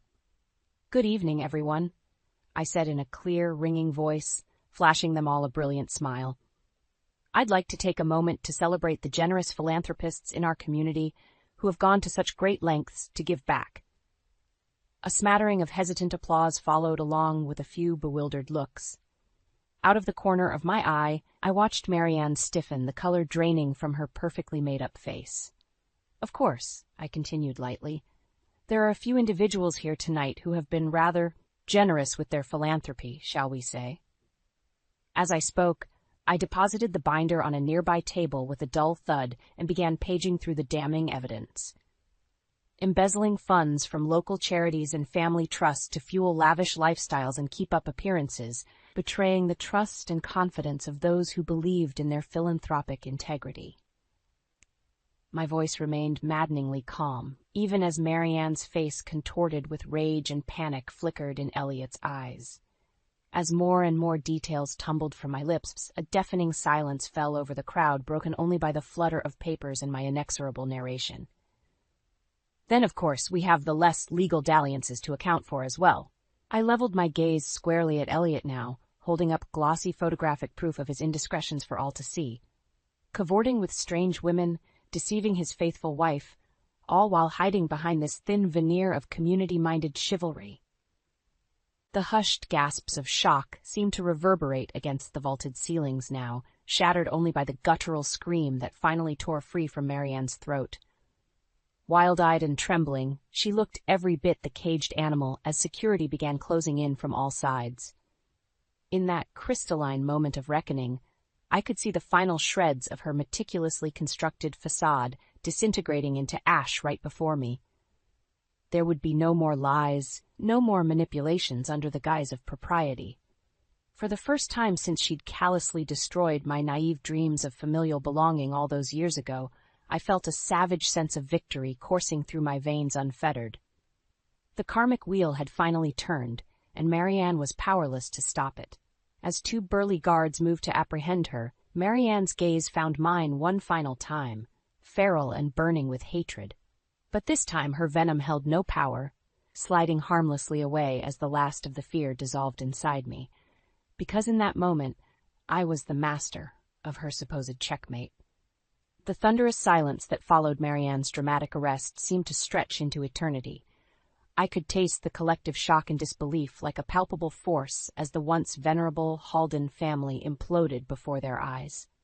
For a fleeting moment, Elliot and I locked gazes across the ballroom floor.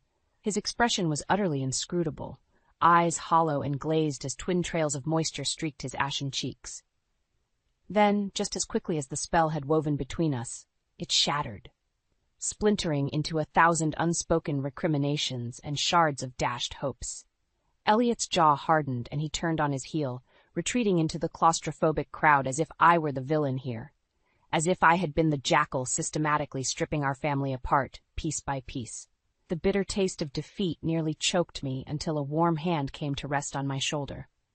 I turned to see Douglas, the shrunken shell of a man suddenly seeming decades older than his years.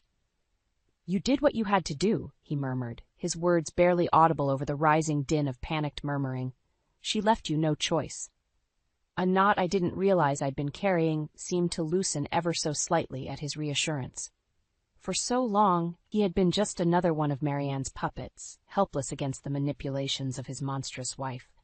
But now, in the wake of this cataclysmic shake-up, I could see the first faint flickers of hope rekindling in his rheumy eyes.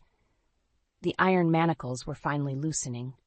For what it's worth, I'm sorrier than you'll ever know, Douglas continued hoarsely, gnarled fingers tightening around my arm in a vice grip. Marianne, she was always the strong one, the immovable force, and I let myself become malleable, too cowed to ever stand up to her toxic ways until it was far too late. His throat bobbed as he swallowed hard, face etched with regret. You didn't deserve any of what she put you through, Avery. But maybe now, maybe there's a chance to start fresh. I could only nod numbly, too overwhelmed to find any words of forgiveness or comfort. Because in that moment, surrounded by the wreckage of his shattered legacy, Douglas was beyond consoling. No, there would be no easy path forward now, not for any of us. The Halden family as we'd known it was irreparably broken, the bedrock foundation built on lies and deceit. As the gaping crowd parted like the Red Sea, Marianne reappeared between her two hulking security escorts. No longer the impeccably coiffed ice queen, her coppery hair askew and mascara streaking her crimson cheeks in muddy rivulets. But her slate eyes still gleamed with that familiar vindictive light as they bored into me. You ungrateful, malicious little cur, she spat, the haunting words cutting through the silent ballroom. After everything I sacrificed for this family, gave you people so you could keep living in your pathetic delusions of grandeur. One of the guards made a move to silence her, but Marianne merely wrenched free, her lips peeling back in a manic snarl. Don't think this is over. You hear me, Avery? I'll make you regret the day you ever set foot in this town and tried to sully the Halden name. Her vicious threats hung in the air like a dark miasma as I watched the sad, broken remnants of her once imperious persona be dragged away. No, this was far from over, I realized with a chill. Marianne's stubborn claws would remain sunk in deep, poisoning any chance at peaceful resolution until her dying breath. As the ballroom seemed to gradually swirl back into motion around me, the first tangled threads of uncertainty began weaving their way through my momentary vindication. Because one thing had become resoundingly clear, there would be no clean slates here. No easy path to redemption or letting go of the past. Not when it came to the deep, soul-scarring rift Marianne had rent into our fractured family. The only path forward now was to finish what I'd started, no matter how ugly the finale. The months following the cataclysmic unraveling of the Halden family legacy were a cyclonic blur. Attorneys, court appearances, endless hearings, it all bled together into a surreal waking dream as I weathered the fallout.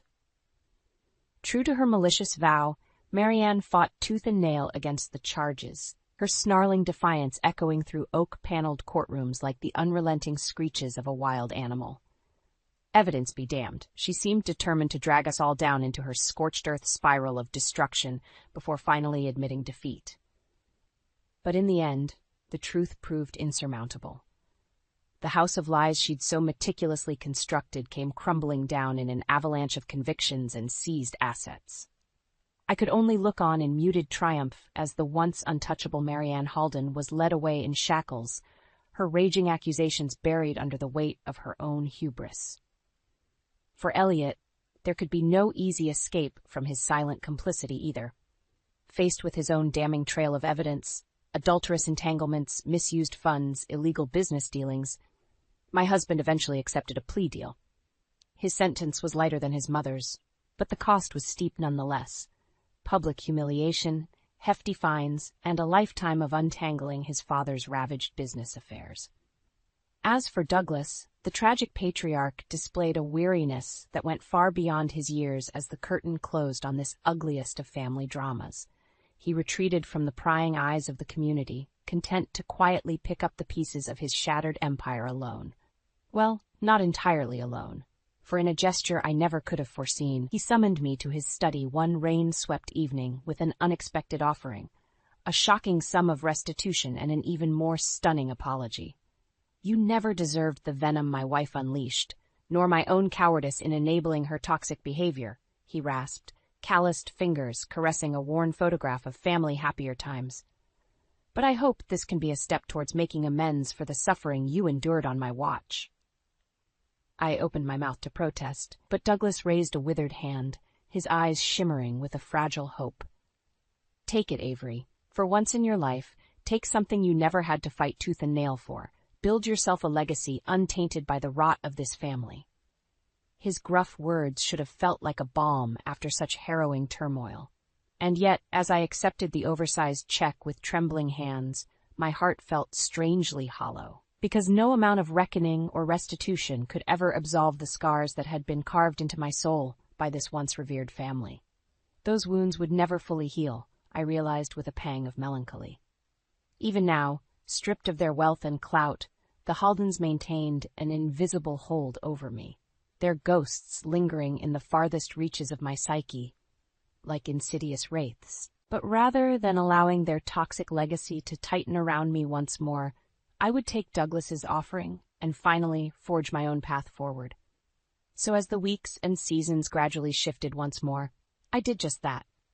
Carefully channeling the still smoldering embers of anger simmering within, I began investing in planning, slowly, meticulously building my own empire from the ashes of the old.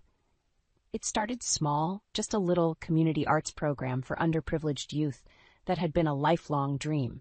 Then, as my nest egg blossomed into more ambitious ventures, the initiatives multiplied.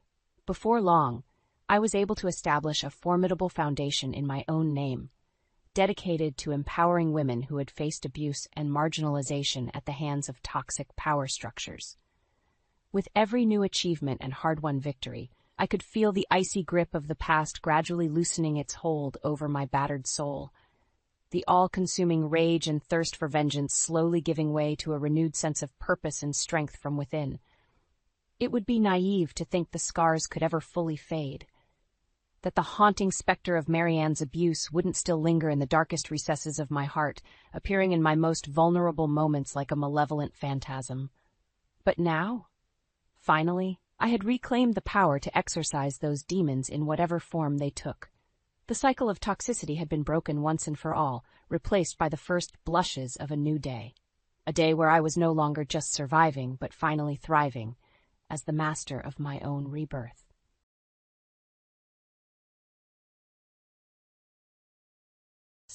The jarring ring of my cell phone startled me from my mundane afternoon. I fumbled to grab it from the coffee table, nearly spilling my lukewarm tea. "Hello?" I answered cautiously. The voice on the other end was one I never expected to hear again. My ex-mother-in-law, Edna. "Cassie, it's time." Her stern tone gave me chills. "How could you think of missing Silas's funeral?" I froze in disbelief. Silas, my high school sweetheart turned ex-husband, had died over a year ago, lost in a tragic car accident. At least, that was what Edna had told me herself in her last bitter phone call. "Wait, what?" I stammered. "I don't understand. Silas already." Edna cut me off sharply. "Don't play dumb. The service is tomorrow at St. Mary's." My pulse pounded as I struggled to make sense of her words. St. Mary's, where Silas and I had married 13 years ago. "Edna, you told me Silas died last January," I insisted, my voice shaking. "You said you blamed me." "And he did," she snapped. "But now he's passed again. Don't tell me you plan on disrespecting my boy by not showing up." The line went dead before I could respond. I sat paralyzed, my 4-year-old son Eli's laughter from the next room barely registering through the fog clouding my mind. Somehow in my gut, I knew Edna's call was no cruel prank. I grabbed my laptop with trembling hands, quickly typing Silas's name into the search bar. An obituary stared back at me from the glowing screen. My handsome ex-husband, frozen forever at age 32.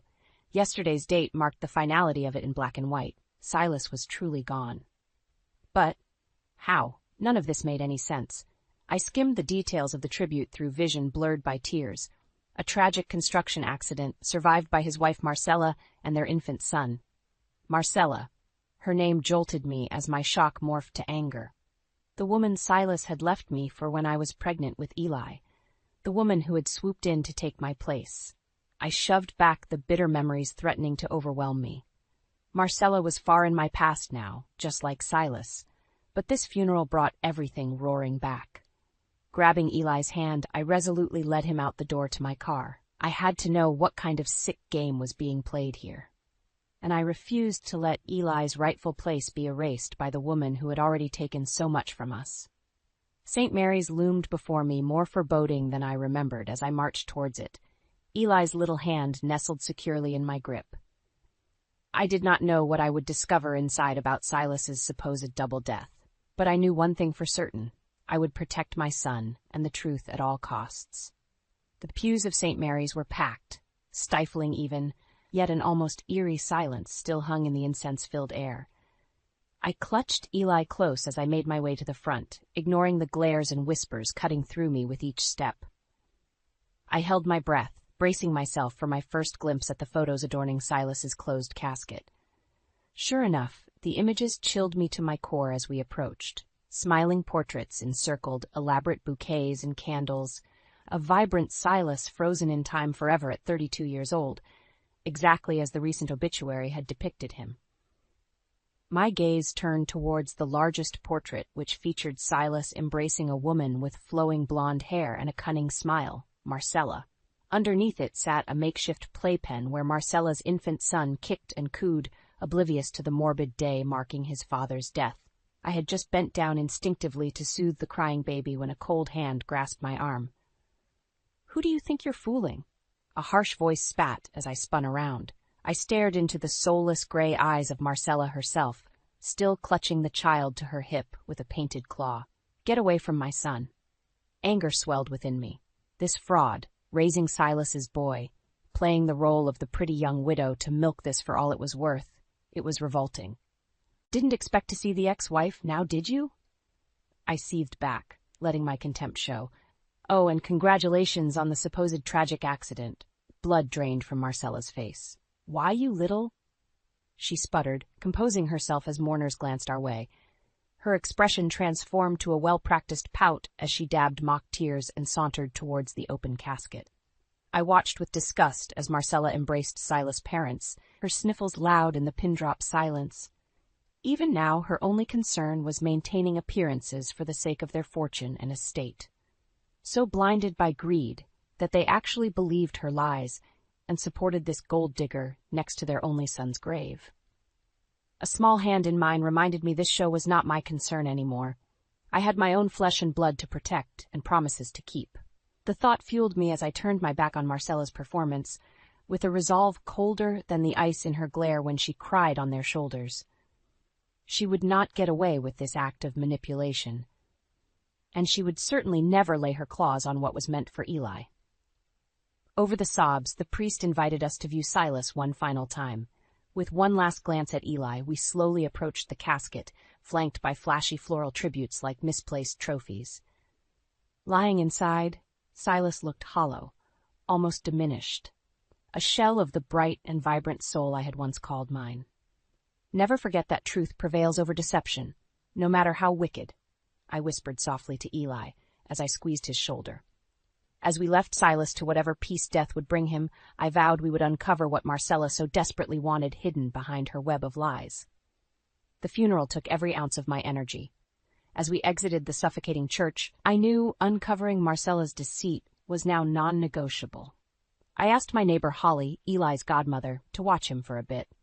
Then I headed downtown, my heels clicking on the pavement with purpose as Silas's law firm came into view. I didn't have an appointment, but my determination must have shown. Before I could even open my mouth, his former assistant Julia embraced me in a tight hug. "Cassie? I can't believe it," she said, dabbing her eyes delicately with a monogrammed handkerchief.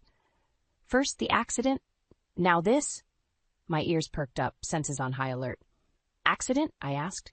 "You mean when he passed before?" Julia nodded, confusion knitting her brows. "Yes, last year. The awful car wreck out on River Road. I assumed you knew. They brought his body in and—" She trailed off with a shudder. The puzzle pieces clicked into place. There had been no tragic construction accident like Marcella declared, which meant she deliberately kept Silas's first death from me, allowing her to stage this second funeral circus under the guise of recent widowhood. Bile rose in my throat as the ugliness of her ploy came into sharp focus. By hiding Silas's initial passing, she ensured the steady flow of child support she orchestrated from my account for Eli right into her scheming hands.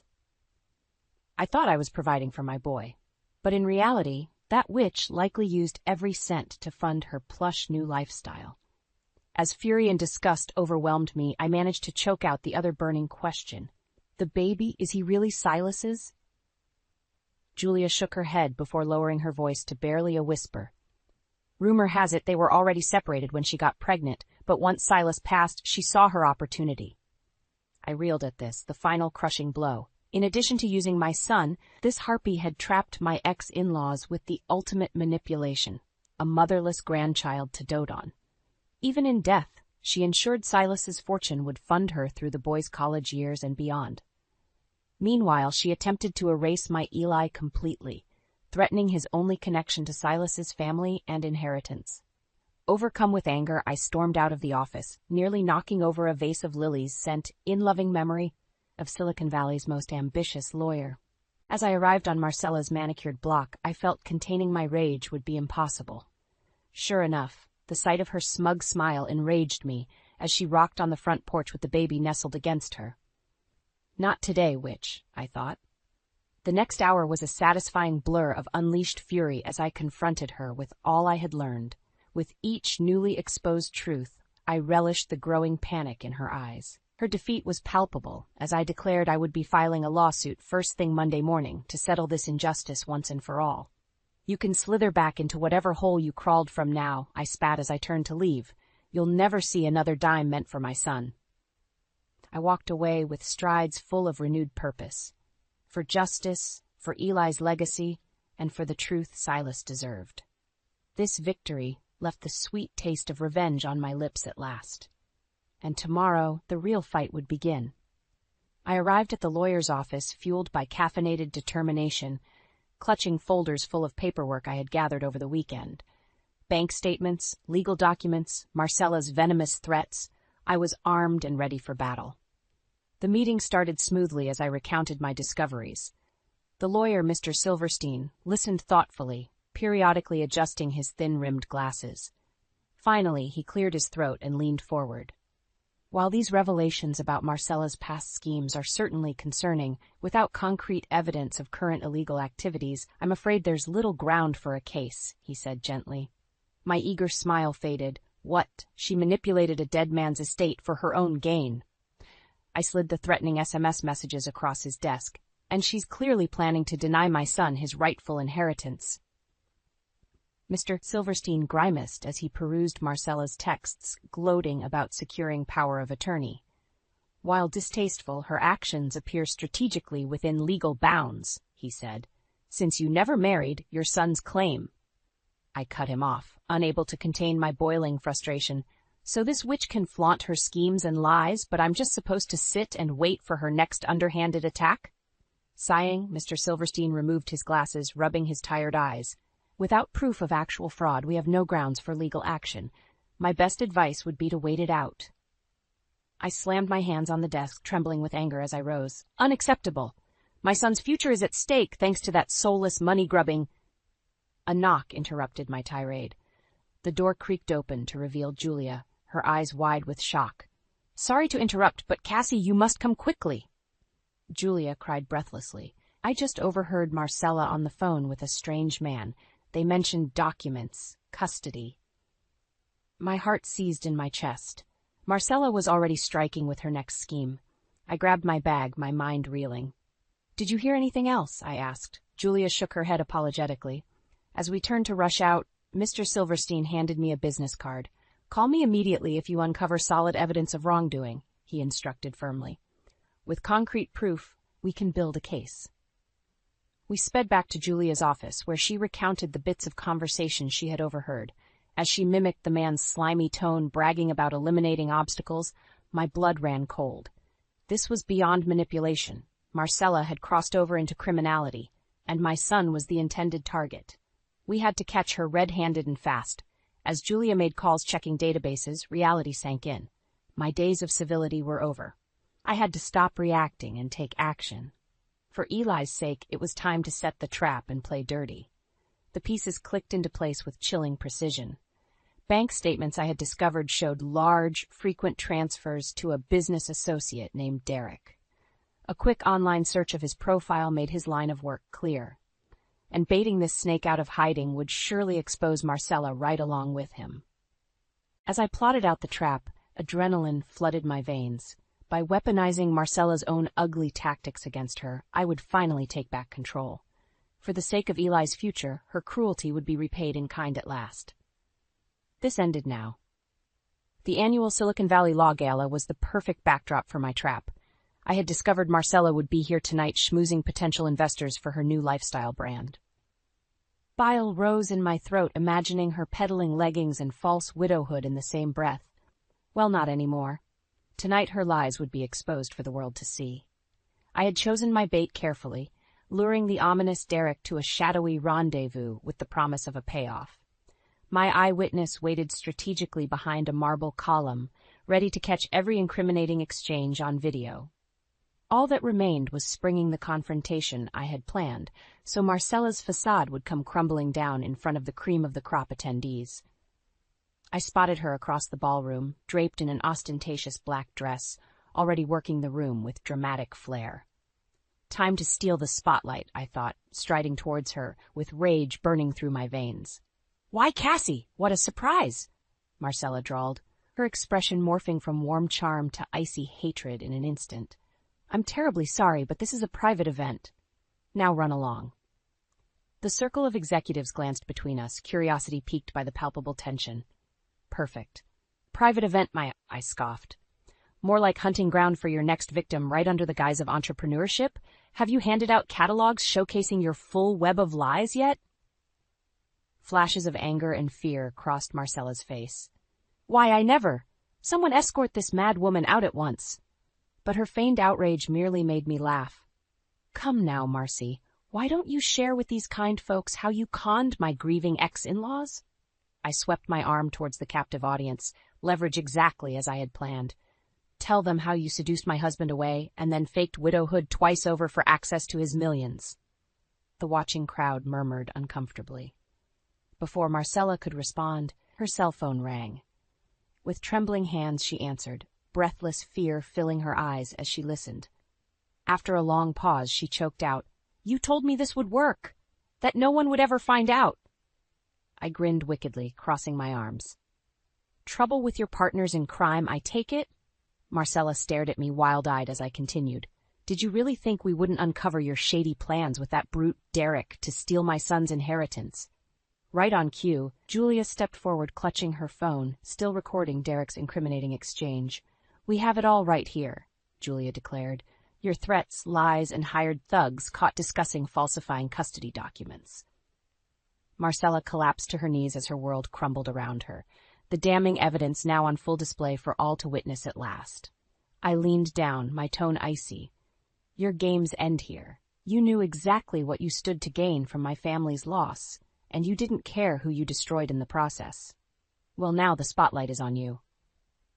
Satisfaction washed over me seeing her cowering and exposed. As security approached, Marcella searched the crowd, desperately seeking an ally, but she found only looks of disgust reflecting back at her. The bitter taste of retribution was even sweeter than I imagined. Finally, I had justice for Eli, for Silas's legacy, and above all, for the truth.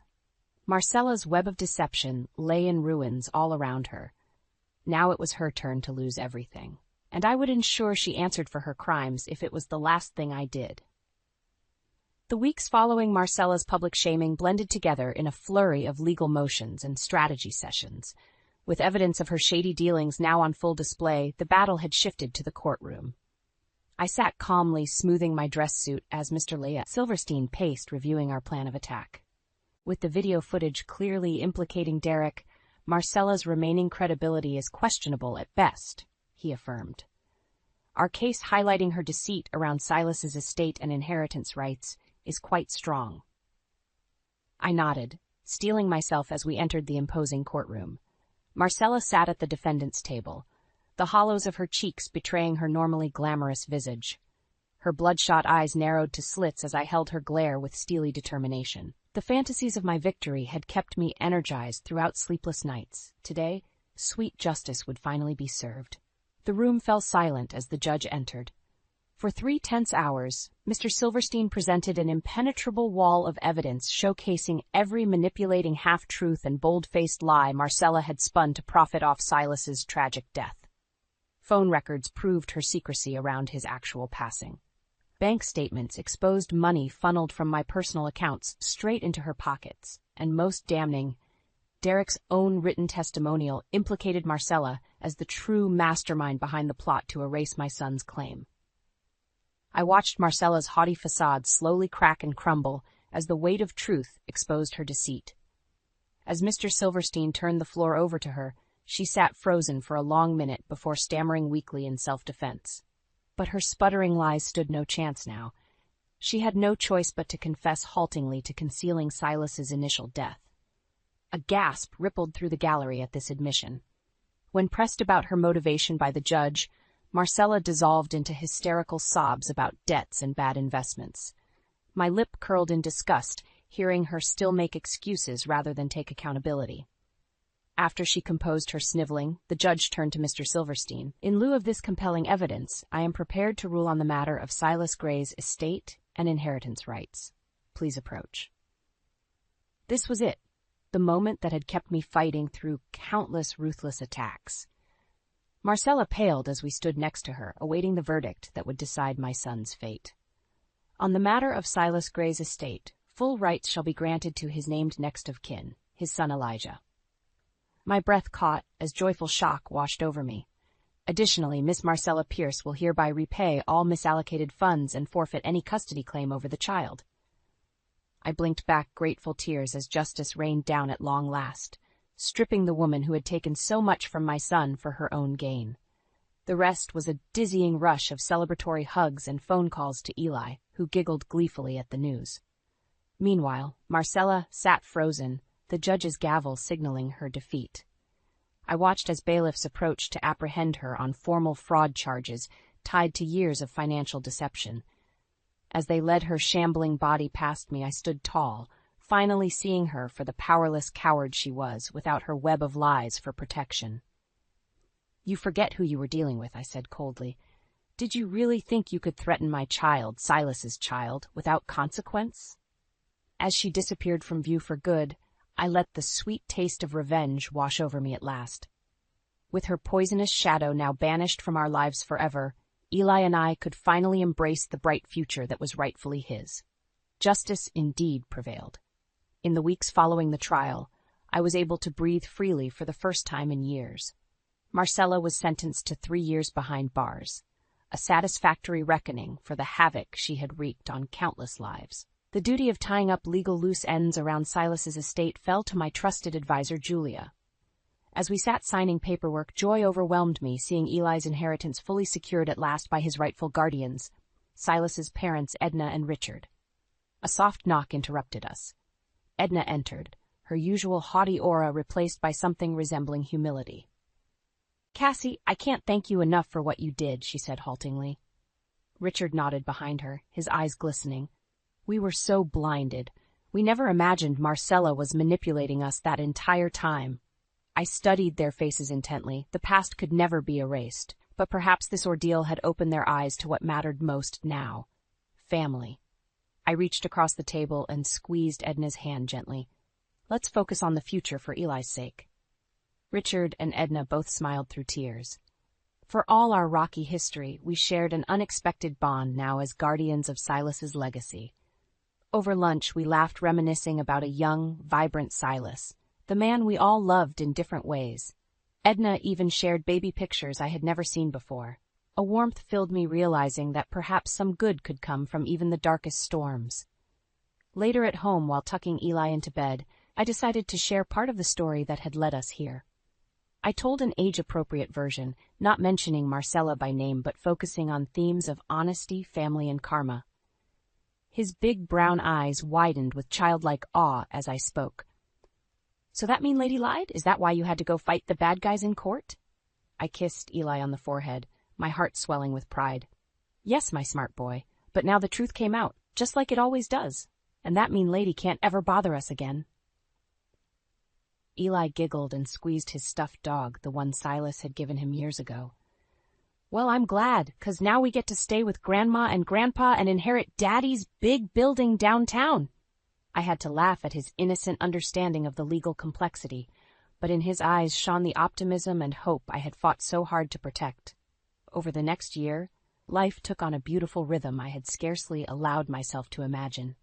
Weekday breakfasts with Grandma and Grandpa, Sunday picnics reminiscing about Silas while Eli played, laughter, joy, and new memories bonding us together after so much loss. The only dark cloud still lingering was my regular visit to a maximum security prison to stare Marcella down as she crumbled mentally and physically under the weight of her crimes. To some it may have seemed cruel satisfaction, but having her fate sealed behind those unforgiving walls gave me peace of mind. Soon the anniversary of Silas's death arrived, a bittersweet milestone marking the closing of a painful chapter. We gathered as a family at his grave, each placing a rose while Eli babbled happily about his daddy. I gasped as Eli suddenly froze, pointing behind us all starry-eyed. "Look, it's Daddy," he squealed. "Hi, Daddy." We all turned with a start, seeing nothing but a glowing sunbeam breaking through the clouds. But somehow, I knew in that moment, Silas's spirit swirled around us, and through Eli's eyes, he witnessed the justice, closure, and family his memory deserved. Finally, we could all rest peacefully, thanks to the truth rising at last. The past was finally laid to rest on this sacred ground. Another year slipped by, filled with healing and closure. Our family grew closer than I ever could have imagined. Eli flourished with the love and support of two doting grandparents, and I found meaning embracing my role protecting Silas's legacy. But lingering darkness still occupied my thoughts. Marcella deserved to rot in prison, yet her continued existence so close by prevented me from ever fully moving on. The time had come for a fresh start, far away from the ghosts of past betrayal. My decision made, I gently broke the news to Edna and Richard over family dinner. Edna lowered her fork, eyes glistening with emotion. "Oh, Cassie, must you really go?" she asked softly. "These years with you and Eli have meant the world to us." I squeezed her hand, my own eyes welling up. "I'll forever be grateful for how you welcomed Eli, but too many memories haunt me here." I glanced at Eli playing happily. He deserves to grow up free from the shadows of his father's past. Richard cleared his throat gruffly. "We understand, dear. A clean slate is what you both need, but please, let us help set you up so Eli's future is secure." My heart swelled at this gesture. The ultimate display of love for the grandson they almost lost. That means everything. Thank you both, truly. Over the next few weeks, I tied up loose ends while Edna and Richard handled real estate and financial logistics. The day of our move finally arrived, bittersweet yet brimming with hope. Edna fussed over Eli, sneaking cookies and treats into his luggage when she thought I wasn't looking. As we stood at the front door for final goodbyes, the weight of the moment sank in. Edna pulled me into a crushing hug. "Promise you'll let us visit very soon?" she asked tearfully. "Maybe for Eli's next birthday?" I smiled through my own tears. "Of course, you're both welcome anytime. Take good care of Richard, okay?" Edna chuckled wetly with a wink. After one final check that Eli was securely buckled in his car seat, we all exchanged final hugs. As I shifted the car into drive, Eli cried, "Bye, Grandma! Bye, Grandpa!" while frantically waving his little hand. We drove in silence for a while, fields and farms zipping past outside. I breathed deeply, déjà vu washing over me from that pivotal drive to Silas's second funeral years ago. So much life had happened since. "Where are we going, Mommy?" Eli suddenly piped up from the back seat. I smiled at his bright eyes in the rearview mirror. "We're going to start a new adventure, baby. New city, new house. Doesn't that sound exciting?" Eli nodded enthusiastically. "Will I make new friends?" "Oh, and visit Daddy, too?" My heart fluttered hearing his innocent understanding. "Yes, my sweet boy, all of that and more. A fresh start for you and me." I clicked on the radio as a beloved song came on, the same one played at Silas's wedding during our first dance. My pulse quickened at the serendipity. Glancing in the mirror again, I was struck by Eli's resemblance to his father, his same kind eyes and grin. Silas's presence filled the space around us, enveloping me in warmth and propelling us onwards, towards the new memories we would make, carrying his spirit in our hearts forever. The past was finally laid to rest. Now nothing but open road and bright skies ahead, ready for our new beginning.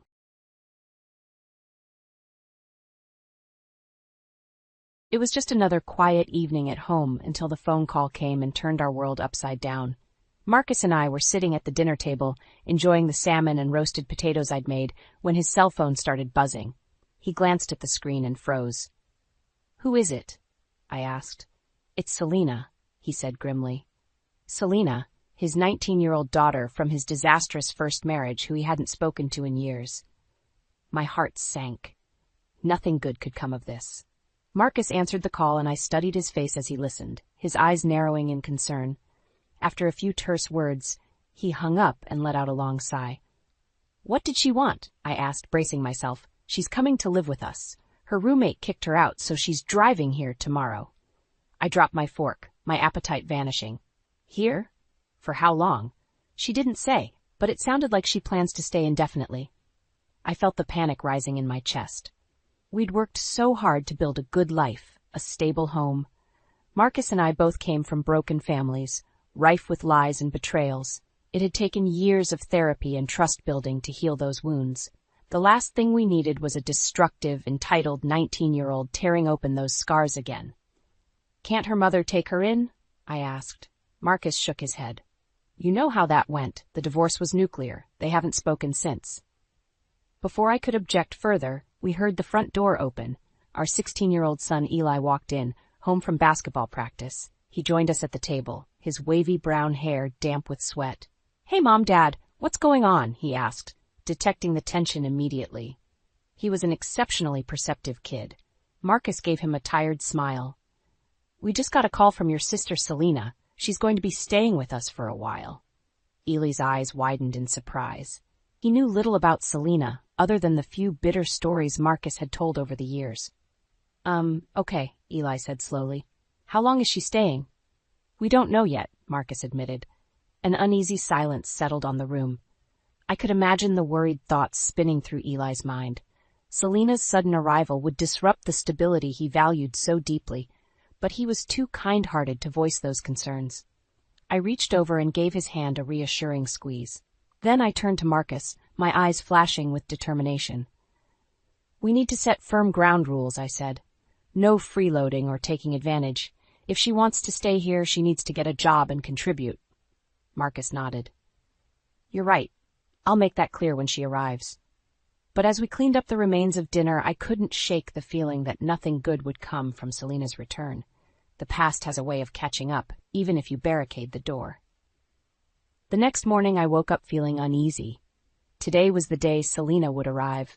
Marcus had cleared out the small guest room for her, but I doubted she'd be happy with the cramped space. Over breakfast, Marcus tried reassuring Eli. "Don't worry, I'm sure Selena has grown up a lot since I last saw her. Just try to make her feel welcome." Eli nodded, but I could tell he was dreading her arrival as much as I was. Around noon, we heard a car pull up outside. "That must be her," Marcus said. My heart pounded as we went to the front door. A blonde girl stepped out of a beat-up hatchback jammed with clothes and boxes. She looked nothing like the sullen, scrawny 13-year-old I remembered from the divorce hearings years ago. She'd grown tall and pretty, wearing stylish clothes and expertly applied makeup. But her bright smile didn't reach her eyes. Marcus hugged her awkwardly. "Welcome home, Selena." "Thanks, Daddy," she said sweetly, though she'd made no effort to contact him since the divorce. "It's so good to see you again." Over the next hour, Selena carried in her boxes and bags, piling them in the small guest room despite the lack of space. She rejected Marcus's offers to help, barking at him not to touch her things. So much for her growing up, I thought. At dinner, Selena dominated the conversation, chatting about herself and sprinkling in subtle insults toward me. "I can't believe you're still working as a nurse, Lena. Wouldn't you rather do something more interesting?" I bit my tongue. Nursing was my passion, but Selena clearly looked down on it. When Eli talked about applying for college scholarships, Selena laughed sharply. "Good luck getting enough money to attend a decent school." Eli's face burned. I knew how hard he'd worked for those scholarships, maintaining straight A's while excelling at sports. After dinner, I pulled Marcus aside. We need to set ground rules for Selena, I urged. No more of this entitled behavior. He sighed. You're right, I'll talk to her. But over the next few days, nothing changed. Selena continued acting rudely, while doing nothing to get a job or help around the house. My patience wore dangerously thin. Then came the final straw. I arrived home from work one evening to find Selena gone and Eli sitting alone, his face pale. What's wrong? I asked. She stole my laptop, and my money jar was empty. His lower lip trembled. There was over $500 in there from my job. Rage boiled inside me. That money represented years of Eli's hard work and sacrifice. When Selena finally swanned in, I confronted her. Give back Eli's money and his laptop now. She smirked. Or what? You'll kick me out. I wanted to slap that smug look off her face. But violence wouldn't solve anything. Selena was toxic, destroying all she touched. I had to protect my family from her, even if it meant driving away Marcus's daughter for good. I decided right then and there. Selena had to go. Her toxic behavior was destroying our family, and I refused to let that continue. When Marcus came home, I told him what Selena had done. She stole from her own brother after we opened our home to her. I want her out, Marcus. Today. He looked pained. I know Selena's behavior is unacceptable, but she's still my daughter. If we kick her out now, she'll have nowhere to go. So we just let her keep stealing from us? I cried. She's manipulating you. Can't you see that? Give me a little more time to work things out with her, Marcus pleaded. With some boundaries, I think Selena can change. I shook my head in frustration. Marcus's parental guilt was blinding him to Selena's true nature.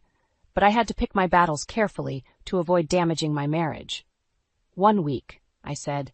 If her behavior doesn't improve drastically in 1 week, she has to leave. Marcus agreed reluctantly. I only hoped we could limit the damage Selena inflicted before then. But over the next few days, things only got worse. Selena stayed out partying all night, then slept past noon. She helped herself to my jewelry, claimed they were just loans. When I demanded she get a job, she scoffed. Why work when Daddy lets me stay here for free? One night, I came home to find her smoking on the couch. When I yelled at her to take it outside, she blew smoke in my face. You're not my mother. Don't tell me what to do. I felt sick, realizing the extent of Selena's manipulation. She knew exactly how to provoke me while acting sweetly innocent around Marcus. The final straw came when I received a call from my credit card company, asking about a suspicious purchase. Over $2,000 at a luxury clothing store in LA. It didn't take a genius to realize Selena had stolen my card. She'd racked up more debt in a week than Eli and I spent on food in a month. When Marcus came home, I confronted him, shaking with rage. Your daughter is destroying us. I want her out of this house tonight. Marcus's face was haggard. You're right. I wanted to believe Selena could change, but clearly she's out of control. It's me or her, Marcus, I said quietly. Choose carefully. He pulled me into a hug. You and Eli will always come first. I just pray we can get through this without tearing our family apart. We sat down with Selena, and Marcus told her she had to move out immediately. She flew into a rage, hurling insults and accusations. I stayed silent, letting Marcus handle his deranged daughter. When Selena stomped off to pack her things, Marcus put his head in his hands. I'm so sorry I brought this madness into our home, he said. You and Eli mean everything to me. However long it takes, I promise we'll recover from Selena's poison. I squeezed his hand, drawing strength from his words. With unity, we would survive this trial. Selena's twisted schemes could not break our family. The weeks after kicking out Selena were tense. Marcus tried calling her several times, but she refused to speak with him. I knew he was torn up with guilt, blaming himself for how she'd turned out. I tried reassuring him we'd done the right thing. Selena was like a tornado, destroying all in her path. We changed the locks and canceled my stolen credit card. The bank's fraud department was understanding, agreeing to waive the bogus charges. Slowly, our lives regained a sense of normalcy. Then the letter came, shattering that fragile peace all over again. It was from a bank I'd never heard of, thanking me for opening a new credit account. My breath caught in my throat as I read the attached paperwork. Someone had applied for a personal loan in my name, forging my signature on the forms. $15,000 already deposited into an unknown account. My hands shook with anger and panic. That amount of debt could devastate our family. and there was only one person who would stoop so low. When Marcus came home, I thrust the letter at him. "Your daughter is trying to destroy us. We need to call the police." His eyes widened in shock as he read the letter. My God, I know Selena has issues, but outright identity theft? He slumped at the table, head in his hands. "This is all my fault. I failed her as a father." My anger thawed slightly. As much as Selena infuriated me, I knew this betrayal devastated Marcus even more. I sat down beside him. "You did your best with her under terrible circumstances. Some people just refuse to change. But now we need to focus on protecting ourselves and Eli. Will you call the police to report the fraud?" Marcus sighed heavily, but nodded. "You're right. I need to do the responsible thing, no matter how painful." We spent an agonizing hour on the phone with the police and bank, filing reports about Selena's crime. It still boggled my mind that the smiling little girl I remembered from Marcus's wedding photos could grow into this heartless criminal. The bank investigator informed us the loan had been taken out locally, meaning Selena was still lurking nearby. The thought made my skin crawl. That night, as we lay in bed, I turned to Marcus. "We'll get that loan invalidated. The bank believes we're the victims here." "I hope you're right," he said, "because if not, this could financially devastate us. We could even lose the house." The unspoken fear hung heavy between us. Selena wasn't content just poisoning her father's memory of her. She aimed to completely destroy his new family, no matter the cost. As I finally drifted off to sleep, I repeated a silent mantra. Selena's scheming couldn't touch us, no matter how hard she tried. Goodness and truth would prevail. But in my heart, I harbored a cold anger I'd never felt before. If Selena continued threatening my loved ones, I would stop at nothing to take her down. Over the next few weeks, we heard nothing from Selena. The bank was investigating the fraudulent loan, buying us time before the debts came due. The police had tried visiting Selena's last known address, but she'd already vacated her apartment, leaving no trace. Marcus spent hours scouring online records, trying to find where Selena had disappeared to, but it seemed she knew how to avoid being caught, a true con artist. Then on a sunny Saturday, everything changed again. Marcus was at a weekend teaching conference, so Eli and I decided to see a movie together. But when we returned home, I instantly sensed something was wrong. The front door was ajar. My pulse pounded as I rushed inside, Eli close behind. "Wait in the hall," I told him. If Selena was lurking inside, I didn't want Eli getting hurt. I crept forward, peering into the darkened rooms. At first, nothing seemed disturbed. Then I reached Eli's bedroom. The entire room had been ransacked. Dresser drawers flung open, mattress upended, closet ransacked. Eli rushed in behind me, crying out in shock. That's when I saw the paper on his bed scrawled with a taunting message, "College fund gone. Oops, better start bussing tables, loser brother." Red spots swam before my eyes. The college fund Marcus and I had painstakingly built for Eli, untouched until now nearly $20,000 for his future, was gone. Stolen by Selena to fund her extravagant tastes, while she left crude insults for the brother she'd never bothered to know. I heard a strangled sob behind me. Eli's face was white, eyes glittering with tears. "All that money you saved for me, gone." I wrapped my arms around my kind, diligent son, so undeserving of this cruelty. "We'll figure this out," I promised. But inside, my blood boiled. That money was meant to give Eli a chance at a better life. And Selena had snatched that dream away without a second thought. When Marcus arrived, he broke down at the violation of our home and Eli's loss. I rarely saw my soft-spoken husband enraged, but today his fury mirrored my own. Our savings drained, our locks picked, our son senselessly tormented. Enough was enough. Selena had to face consequences before she destroyed more innocent lives. The next evening, ignoring Marcus's warnings, I drove to the rundown motel where Selena was rumored to be staying. Sure enough, I spotted her beat-up hatchback out front. I banged on her door until she finally opened it, smirking when she saw me. "Well, if it isn't St. Lena, come to preach about morality?" I slapped her across the face. "You absolute monster," I spat. "Wasn't ruining our lives once enough for you?" Selena's grin vanished. "You'll regret that, Butch," she hissed, lunging toward me. We scuffled briefly before I shoved her back inside, slamming the door in her contorted face. I strode away, trembling but resolute. One way or another, Selena's reign of terror ended today. I had given her every chance to change. But some people rotted from the inside out, beyond hope of redemption. Dragging them from the darkness risked them pulling you down into their depths. Selena had proven herself a soulless parasite, incapable of goodness. Now it was time to excise her from our lives for good, before her fangs struck again. In the weeks after my confrontation with Selena, I waited on edge for her retaliation. Marcus increased security around our home. I pulled Eli from school, not wanting him alone until Selena was apprehended. But as days passed with no sign of her, we began to breathe easier. Maybe she had realized her crimes would catch up with her if she stayed in town. Then, late one night, I awoke to blaring fire alarms. Marcus and I rushed to Eli's room and found it filled with smoke, flames licking up one wall. We grabbed Eli and raced outside, moments before the fire engulfed his bedroom. As firefighters extinguished the blaze, suspicion gnawed at me. This was no electrical mishap. Selena had made her final, desperate play for revenge. The police investigation confirmed my fears. Traces of gasoline had been splashed along one side of the house and ignited.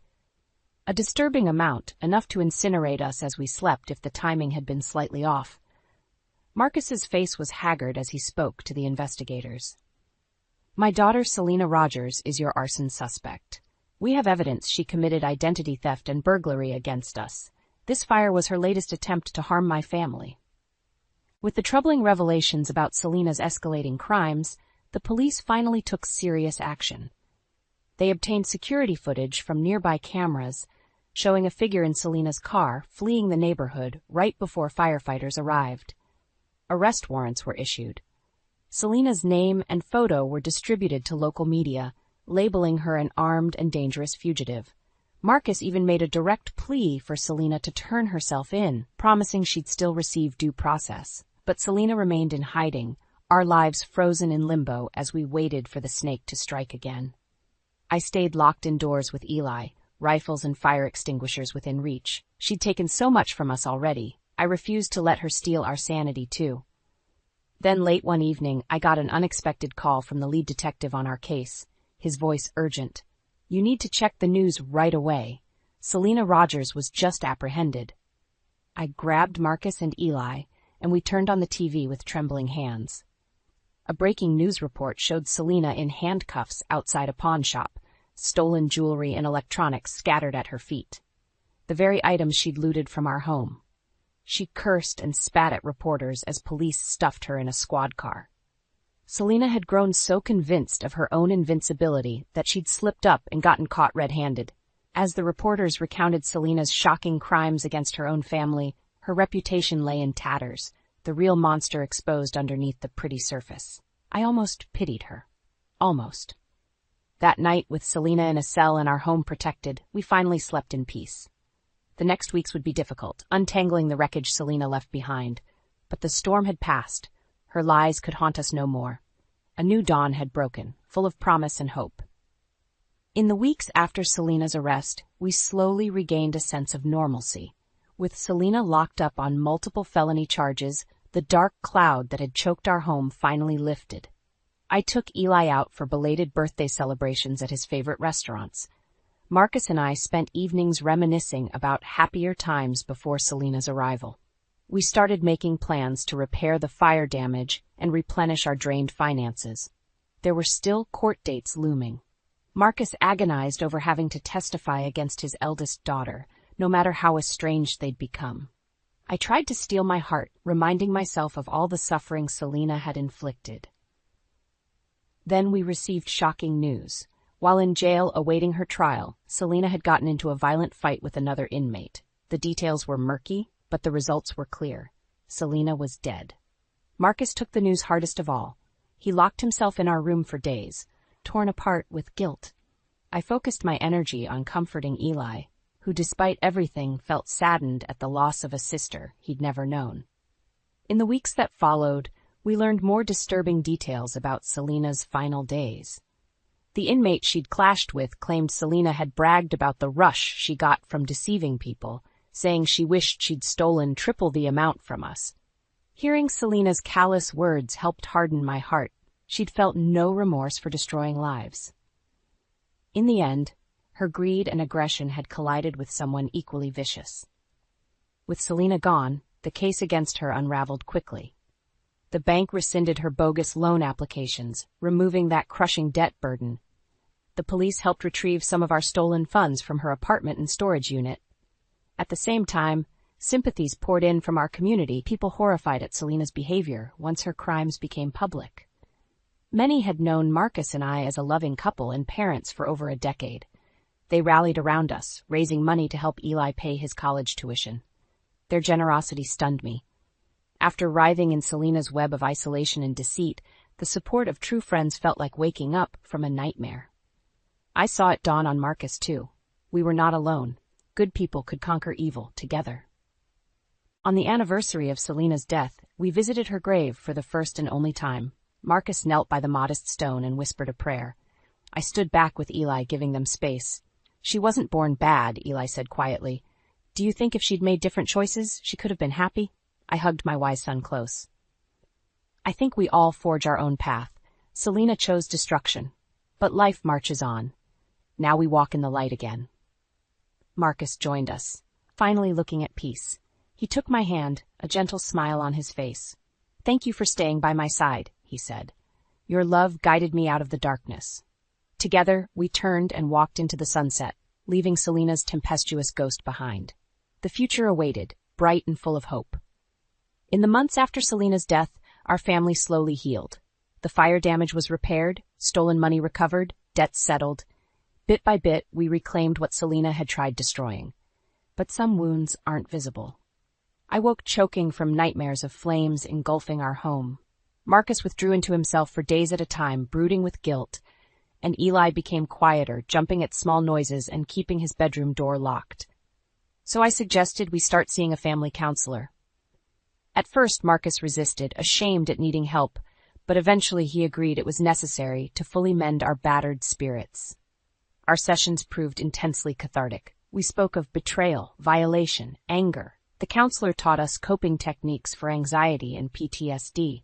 He urged us to vocalize our feelings rather than bottling them up, which had strained my relationship with the brooding Marcus. I discovered depths of pain in Marcus I'd never realized. He admitted part of his desperation to help Selena stemmed from regret over his failures with her as a child during his divorce. The counselor eased his shame, reframing his efforts as misguided rather than malicious. For Eli, the greatest solace came from restoring normal routines. He rejoined school sports teams, volunteered at a homeless shelter, and took a part-time job at an ice cream parlor. Focusing on productivity and community engagement helped alleviate his sense of helplessness. 6 months later, with our counselor's approval, we decided to close the book on our tribulations with Selena. We used the last of her recovered stolen money to take a family trip to Hawaii, visiting breathtaking beaches and eating decadent dinners. No friction, no drama, just joyful quality time together. On the final night, Marcus and I renewed our vows on the beach under a sunset, Eli proudly officiating. I gazed lovingly at my two men, my champions. Selena had tried tearing us apart. Instead, we'd emerged stronger than ever. Not all scars fully disappear, but you can choose to wear them proudly, refusing to let past pain define you. Our family embodied that resilience. On the plane ride home, I penned a journal entry I later shared with Marcus and Eli. The past year contained agonizing trials, but also profound growth. We cling closer now, wounds healed into wisdom. Selena acted as a wicked knife, slicing open old injuries and inflicting new ones. But we three are the stitching, holding fast, binding up the cuts, making whole what was rent. Our imperfect family will not just survive, but thrive. The darkness recedes, healing dawns, and the light everlasting remains. Later that week, I tucked my journal away in a keepsake box. The final remnants of Selena's ruination, trial transcripts, bank statements, police reports, went into the trash for good. Marcus hugged me close. It's finally over, he said. Now we build something beautiful from the ashes. I smiled up at my husband, then pulled Eli into our embrace. The storm had passed, our lives stretched ahead, sunny and bright, and we would walk this new path arm in arm, faces tilted toward the light.